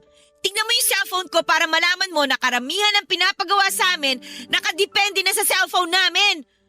Teka, lalabas ko cellphone ko para makita mo. Oh, asan ang cellphone mo? Dalian mo kasi gutom na ako. Nasaan yung cellphone ko? Bakit wala rito sa bulsa ko? Wala rin dito sa bag ko. Andyan lang yon. Baka naipit lang sa mga notebook mo. Hanapin mong maigi. Totoo nga sinasabi mo, no? Makakalimutin ka. Kahit sarili mong cellphone, hindi mo alam kung saan mo inilagay. Andito lang yun eh. Bago ako sumakay ng jeep kanina, sinuksok ko yun dito sa bulsa ng bag ko. Hindi na ako nagsa-cellphone habang nasa jeep kasi nga siksikan na. Hindi kaya nadukutan ka sa jeep kanina? Ayan! Mabuti nga sa'yo at nadukutan ka para madala ka na. Nahili ka na sa kusina. Tutulungan na lang kita magprito ng tilapia para makakain na tayo.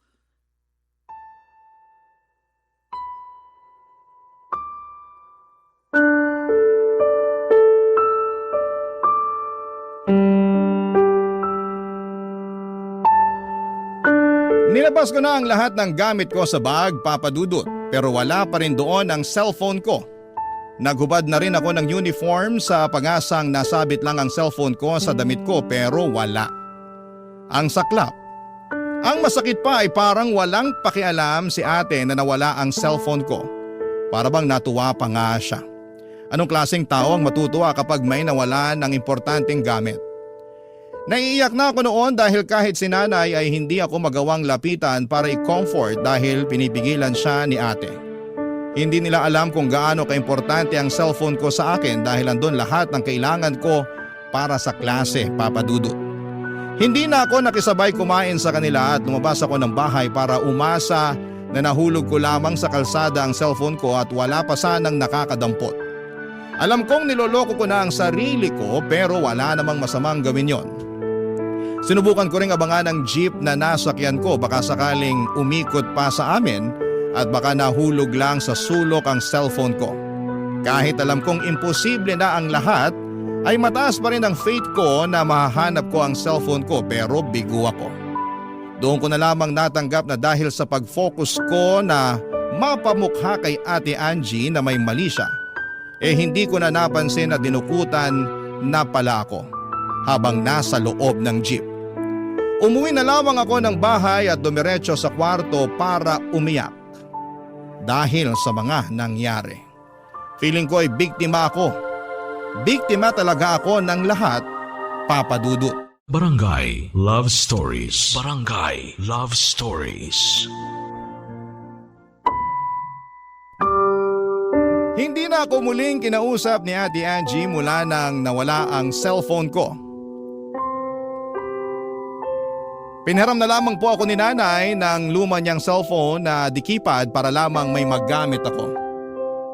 Gustuhin man ni nanay na bigyan ako ng pambili ng bagong cellphone ay nalaman kong pinigilan siya ni ate na abutan ako. Mas lalong sumama ang loob ko kay Ate Angie dahil doon, Papa Dudut.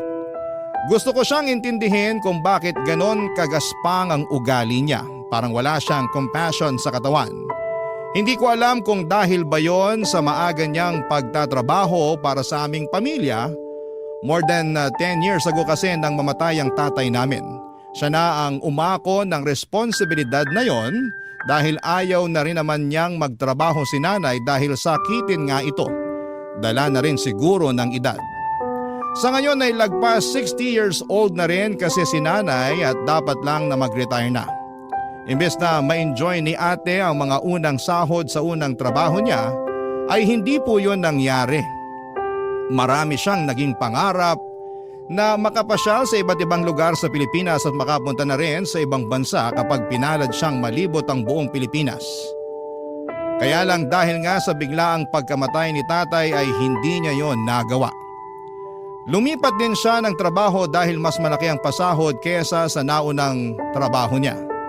Kahit nahirap siyang mahalin ang pangalawang trabaho na pinasukan niya ay nagawa niyang tiisin dahil kailangan niyang maging praktikal para mahulugan din noon ang educational plan ko at health insurance naman ni nanay.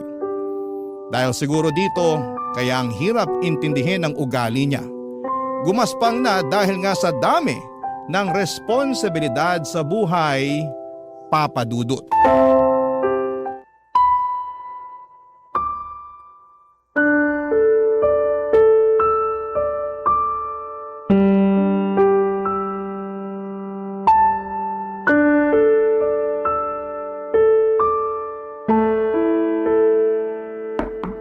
Bukas yan, pasok! Lumamig na yung turon na niluto ko kanina. Sabi mo lalabas ka na ng kwarto mo. Wala po akong ganang magmerienda, Nay. Bigay niyo na lang po yung turon kay Ate Angie mamaya pag uwi niya. Paborito mo pa naman ang turon. Binalot ko talaga sa maraming asukal yung saging. Saka hindi ko nilagyan ng langka kasi alam kong ayaw mo nun. Thank you, Nay, pero busog pa kasi ako eh. Paanong busog? Hindi ka rin kumain kaninang tanghali. May natira pa akong chichirya sa bag ko. Yun po yung kinain ko kanina kaya nawala po yung gutom ko. Ano bang nangyayari sa yung bata ka, ha? Ilang araw ka nang walang ganang kumain. Lagi ka na lang nagkukulong dito sa kwarto mo. Wala lang po ako sa mood, Nay. Babawi na lang po ako sa susunod. May tampo ka pa rin ba sa ate mo? Hindi naman nawala yun, Nay. Ay, wag mo sanang masamain ang ipinapakita sa'yo ng ate mo. Nung una, hindi naman sana. Kaya lang, paulit-ulit na lang niyang pinaparamdam sa akin na problema lang ako dito sa bahay. Hindi ako makagalaw kahit good mood siya. Paano ba naman kasi, bawat galaw ko, pinupuna niya. Para bang lagi na lang niyang inaasahan na magkakamali ako? Ang hirap gumalaw na pag lagi kang binabantayan. Pagpasensyahan mo na lang ang ate mo. Kilala mo naman yun. Iyon na nga po eh. Kilalang kilala ko na siya. Ni minsan hindi niya nakita yung magaganda ko nagagawa. Nipurihin ako kapag mataas yung grades ko sa school. Hindi niya yung ginagawa. Pero kapag maliit lang na pagkukulang ko at pagkakamali ko, hanggang kinabukasan na kagad yung sermon. Ako na lang ang babawi sa mga masasakit na sinasabi niya. Ako na lang ang papansin sa mga nagagawa mong maganda. Nakikita ko naman yun. Kaya huwag kang mag-alala. Ay, salamat po, Nay. Alam ko naman pong nakikita niyo yon. Pero masarap din naman sana sa pakiramdam kung makita rin niyo ni ate para mabawasan yung galit niya sa akin. Hindi naman galit sa'yo ang ate mo. Galit lang siya sa mga maling nagagawa mo. Kasi ang taas ng expectations niya sa akin eh. Nakakalunod, Nay. Alam ko achiever siya nun. Pero wag naman sana niyang asahan na katulad din niya ako. Ano ka ba naman, Kate? Alam niyang malaki ang potensyal mo, kaya nadidismaya lang ang ate mo kapag hindi mo ginagalingan. Ganoon kataas ang tingin niya sa'yo. Parang hindi naman. Pakiramdam ko ang baba lagi ng tingin niya sa akin. Mali lang siguro ang paraan ng pagpapakita ng ate mo kung gaano kataas ang tingin niya sa'yo.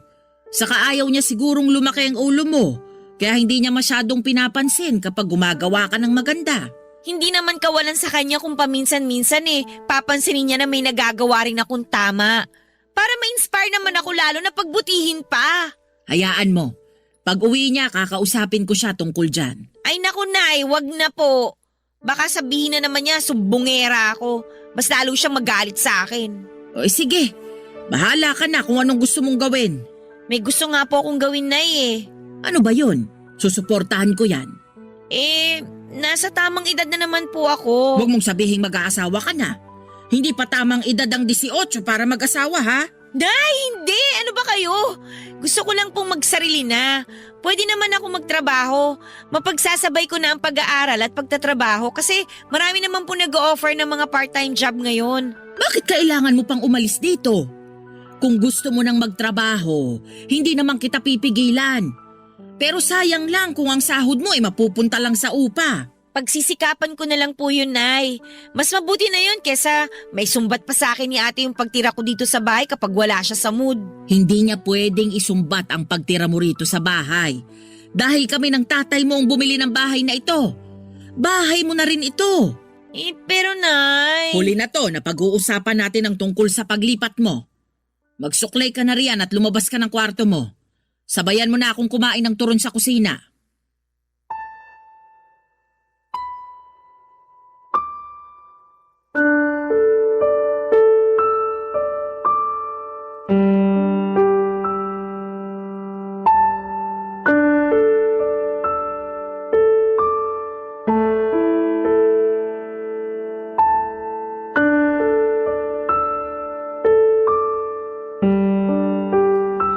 Wala akong nagawa nang biglang tapusin ni nanay ang usapan namin tungkol sa paglipat ko.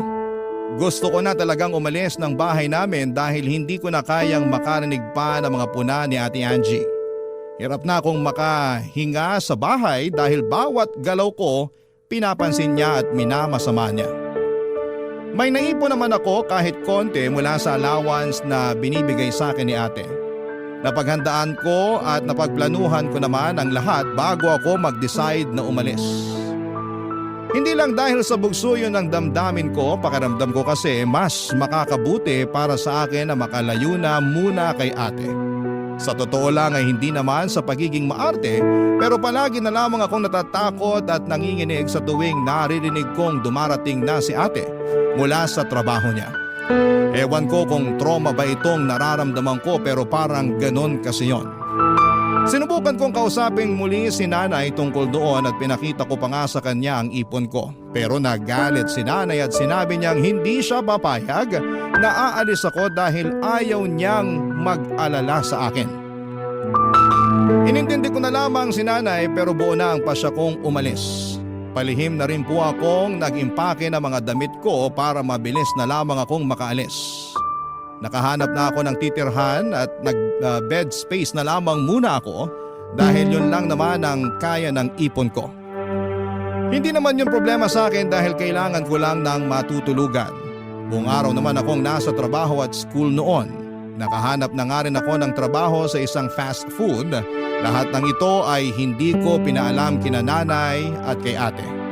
Sasabihin ko na lamang yon kapag araw na ng paglipat ko at pagsisimula ko sa bagong trabaho, Papa Dudut.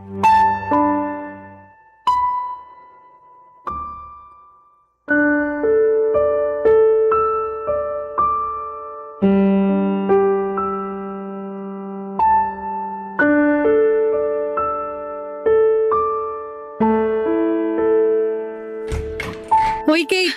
Ate naman, sana kumatok ka muna bago ka nagbukas ng pinto. Nagulat tuloy ako sa'yo. Kanina ka pa kasi pinapalabas ni nanay para makisabay ka ng kumain sa amin. Busog pa ako, kumain kami kanina ng mga kaklase ko sa kantin bago umuwi. Hindi ka na nakikisabay sa amin ah. Lagi ka na lang sa school kumakain tuwing uwian. Saka kumukuha ng pera. May ipon naman ako ate. Yun ang pinangkakain ko nitong mga nakaraang araw. Kaya naman palang lakas ng loob mong huwag sumabay sa amin tuwing hapunan. Hindi naman sa malakas ang loob. Nakakahiya lang makisabay kasi wala naman ako ambag sa bahay na to. Ano bang gusto mong sabihin? Bakit di mo na lang ako diretsuhin? Ilang linggo ka ng ganyan. Kahit si nanay hindi alam kung ano nangyayari sa'yo. Alam ni nanay kung bakit. Ako hindi ko alam. Kaya sabihin mo sa akin. Wag na lang natin pag-usapan, ate. Ayoko ma-stress ngayon. Bakit ayaw mong ma-stress? Buntis ka, no? Hindi ah! Ang tamang hinala mo naman, ate. Grabe. Eh, ano nangyayari? Liwanagin mo kasi. Ayan ka na naman, ate.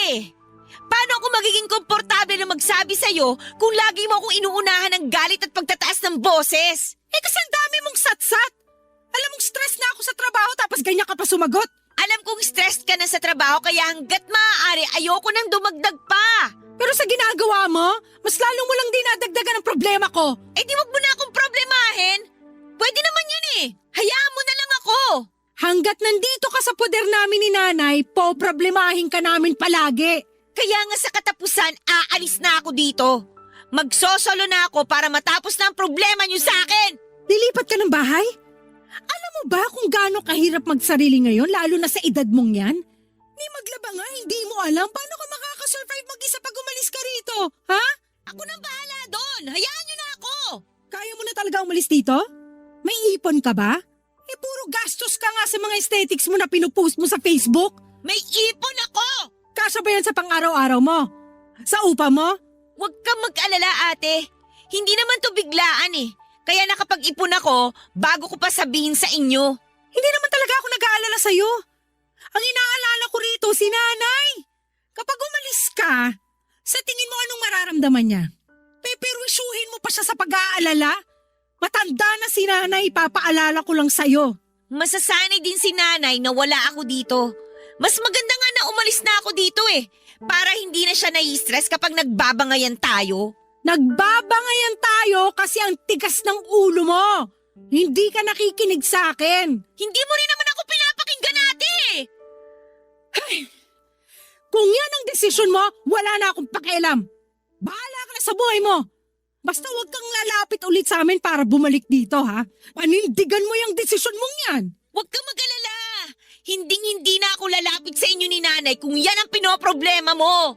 Bahala ka na. Lumabas ka na lang ng kwarto mo para makisabay sa amin. Hindi nga ako gutom. Kahit huwag kang kumain. Sabihin mo lang kay nanay ang tungkol sa plano mong umalis dito. Alam na niya. Hindi mo kailangan sumigaw. Eh di wag ka rin pasigaw kung magsalita.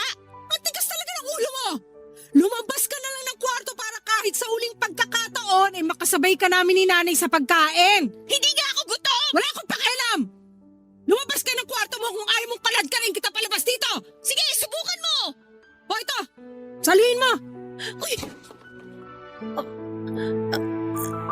Cellphone ba to, ate? Malamang. Eh, para saan to? Malamang para sa'yo. Sahod ko kanina kaya bumili na ako agad ng bagong cellphone mo. Kapalit nung nawala mo. Ingatan mo na yan, ha? Huwag ka na namang tatanga-tanga para hindi ka ulit madukutan.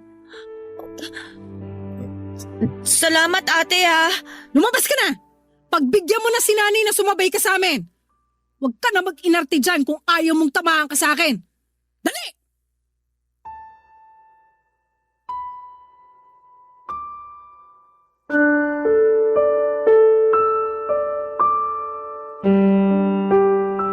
Papadudot, binalibag ni ate ang pinto ko nang lumabas siya ng kwarto ko.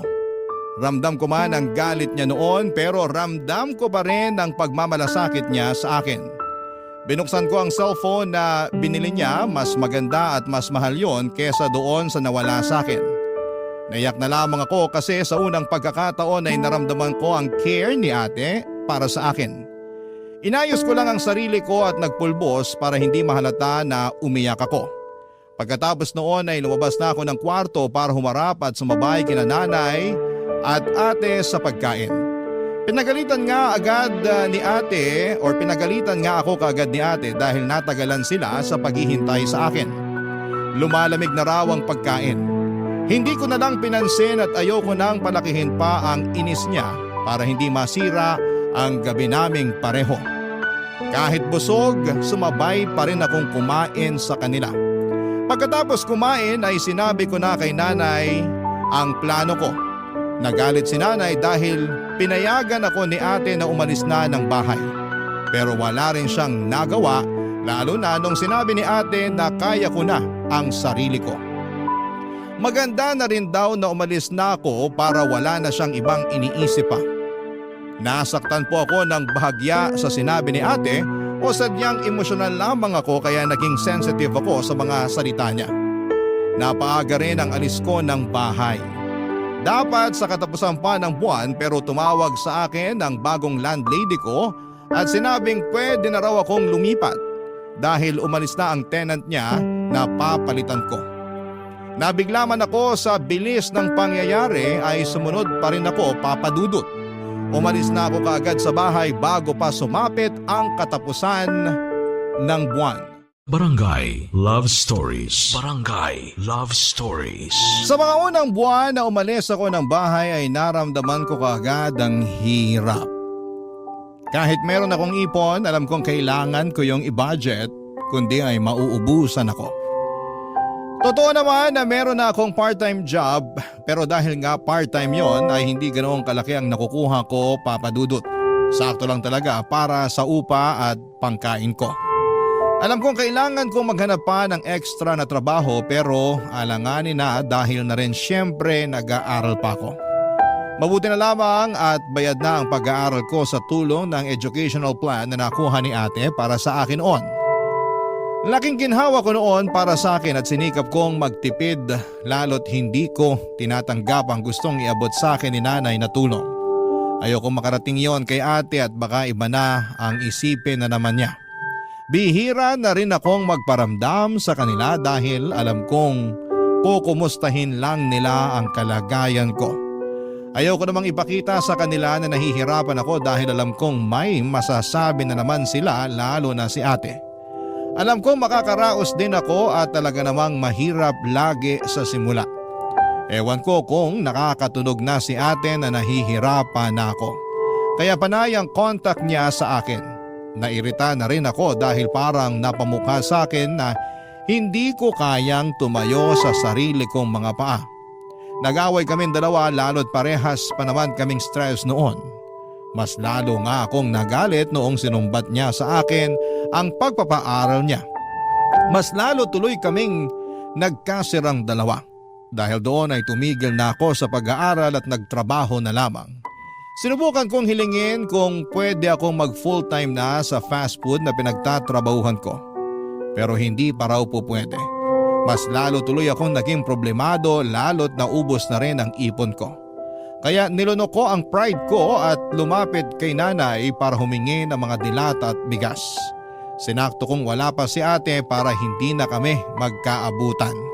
Hindi pa kasi kami nagkakaayos na dalawa.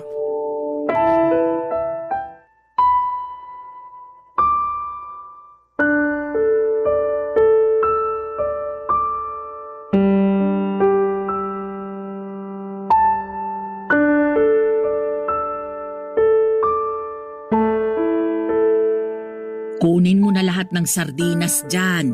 Lalo na yung mga maaanghang. Ikaw lang naman ang mahilig dyan noon kaya bumibili ang ate mo niyan eh. Magtitira pa rin naman ako ng mga 2 piraso, Nay. Baka makahalata si ate pag biglang nawala to lahat.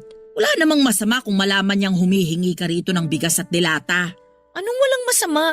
Gusto niyo po bang bungangaan na naman niya ako? Baka mamaya sumbat na naman niya sa akin to kapag nalaman niya.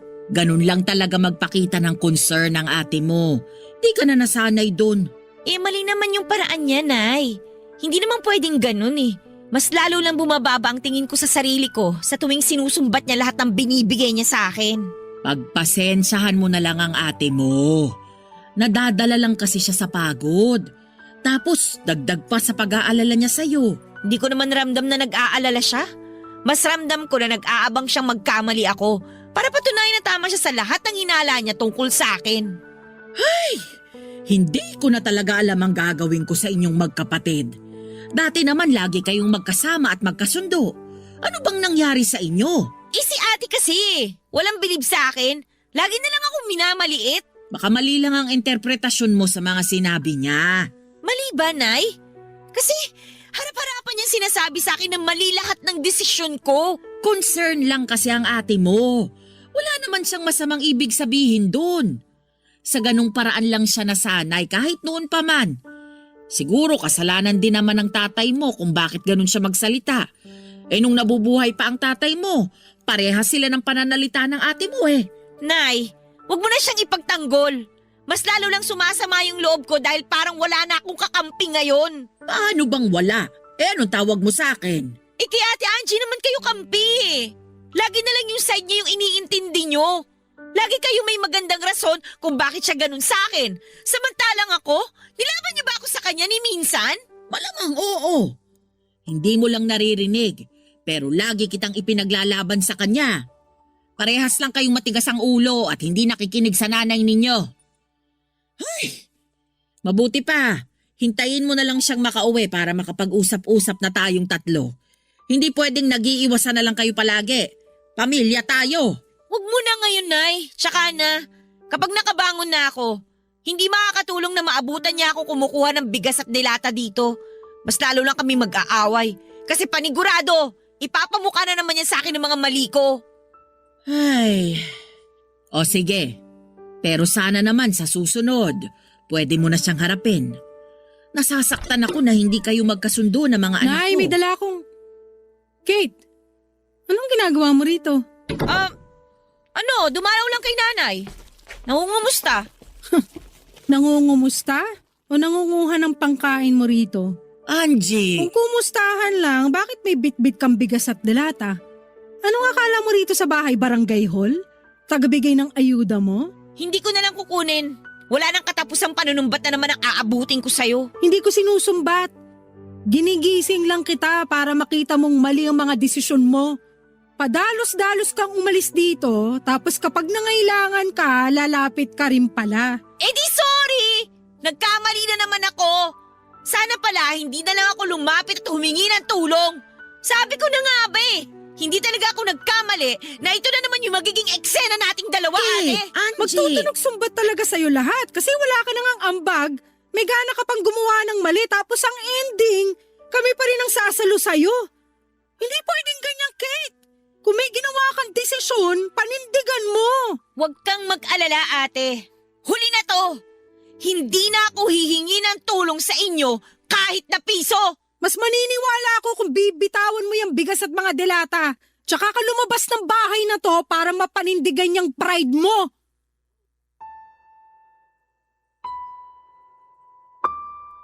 Sinubukan pang umawat ni nanay sa amin ni ate pero wala siyang nagawa. Naiyak na lamang akong binitawan ng bigas at dilata at saka ako lumabas ng bahay. Binalibag ko ang pinto sa sobrang galit.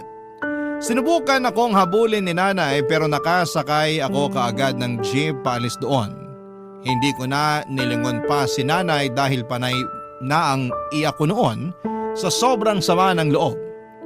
Tinawagan ako ni nanay pero hindi ko rin sinasagot.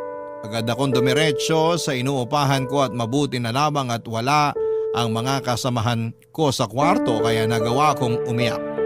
Sobrang sama ng loob ko noon kay ate kahit lugmok na ako sa lupa ay nagawa pa rin niya akong sipain. Anong klaseng kadugo siya?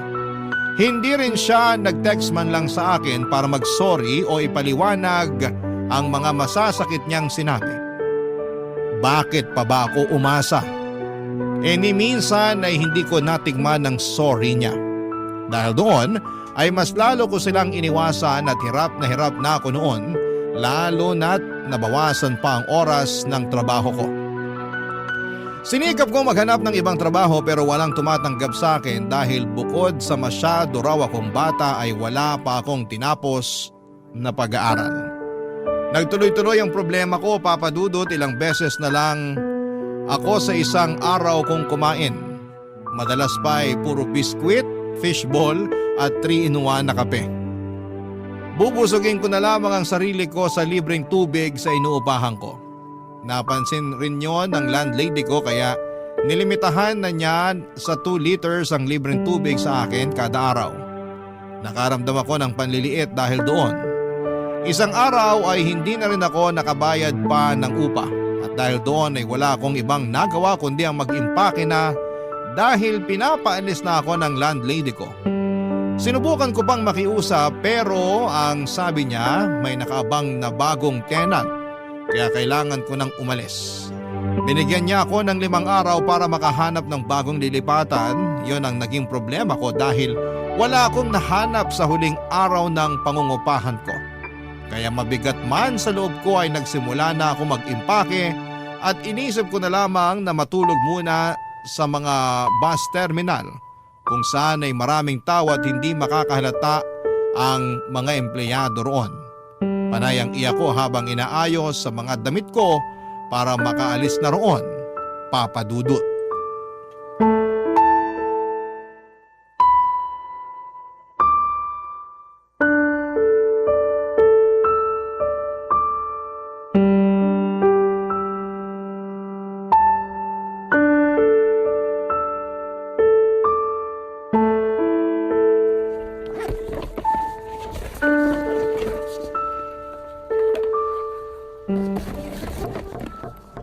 Bukas yan.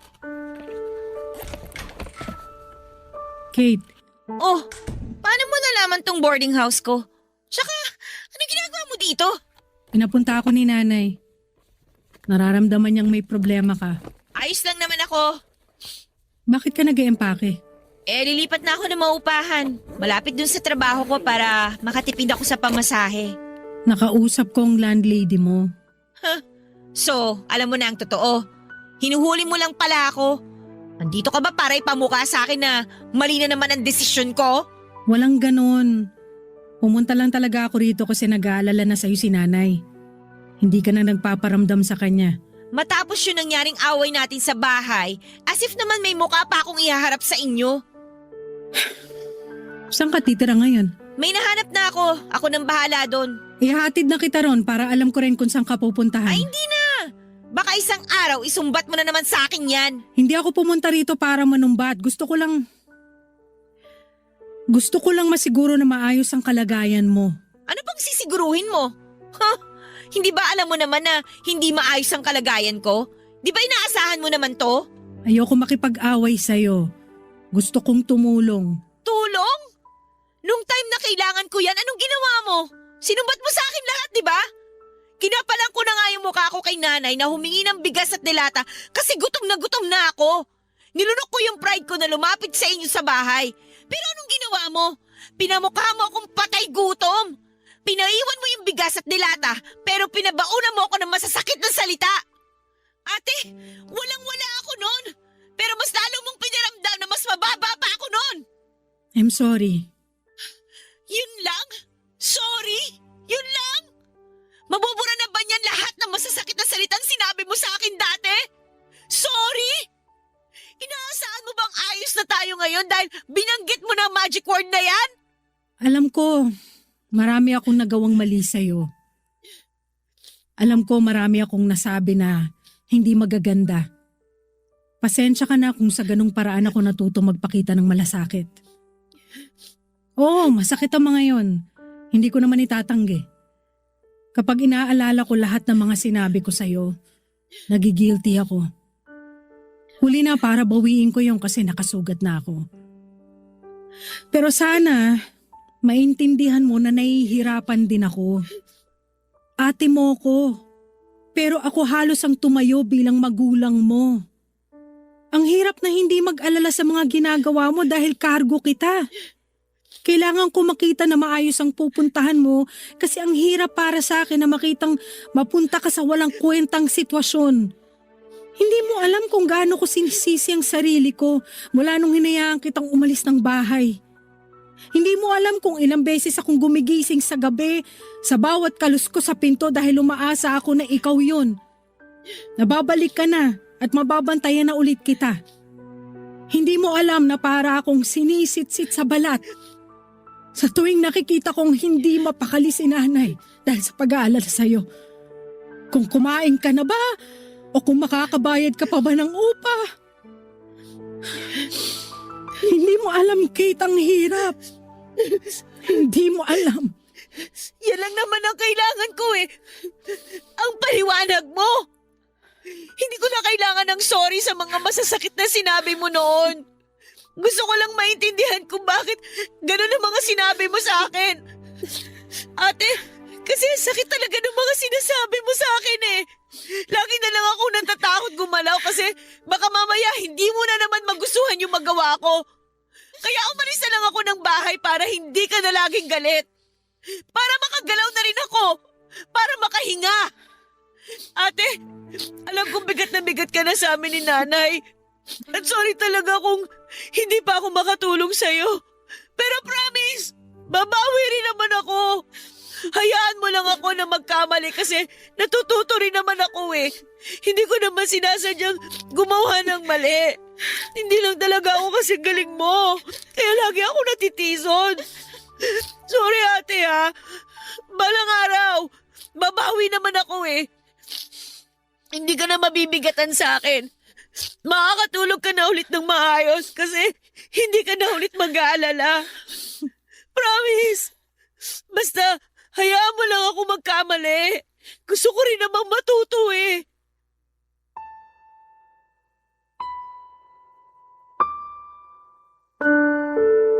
Nagkaiyakan kami ni ate at pagkatapos noon ay tinulungan na niya akong tapusin ang pag-iimpake ko. Inuwi na niya ako sa bahay at doon ay masaya akong sinalubong ng nanay ko. Panay ang iyak ni nanay nang makita niya ako at inalalayan niya ako na makapasok ng bahay. Napansin agad niya ang pangangayayat ko. Pinaghanda niya ako ng makakain ko at sumabay na rin si ate na kumain. Sa palibot ng mesa, andon sina nanay at ate habang katabi ko. Pakiramdam ko ay safe na akong muli sa piling nila. Sa unang pagkakataon ay hindi na ako nakaramdam ng takot sa presensya ni ate. Hindi na rin ako galit. Naintindihan ko na siya at napatawad na namin ang isa't isa sa mga hindi namin pagkakaunawaan. Sa ngayon, Papa Dudut ay nagbalik akong muli sa pag-aaral at hindi rin ako umalis sa fast food at pinagpatuloy ko ang pagtatrabaho doon para may ambag naman ako kahit kaunti kay ate. Alam kong hirap na rin siya na buhatin kami ni nanay. At dahil doon ay unti-unti ay nakakapasyal na si ate sa mga lugar na pangarap niyang puntahan. Nakita ko na muli ang ngiti ni ate at nakakahinga na siya ng maayos at hindi na puro kami ang iniisip niya. Lagi na siyang masaya dahil naiintindihan na namin ang pinaggagalingan niya. Marami talagang nagagawa ang maayos na komunikasyon para maplansya ang anumang gusot. Malaking tulong ang komunikasyon para maintindihan namin ang punto ng bawat isa. At hindi na kami muling papayag na itikom ang mga bibig namin sa tuwing may kailangang magsalita sa mga nararamdaman namin at napapansin. Kasabay noon syempre ang pag-unawa sa taong nagsasalita. Kapag pinagsabay yun, paniguradong magiging maayos din ang lahat. Maraming salamat po sa pagbasa ng aking liham. Ako ang inyong kabarangay forever, Kate.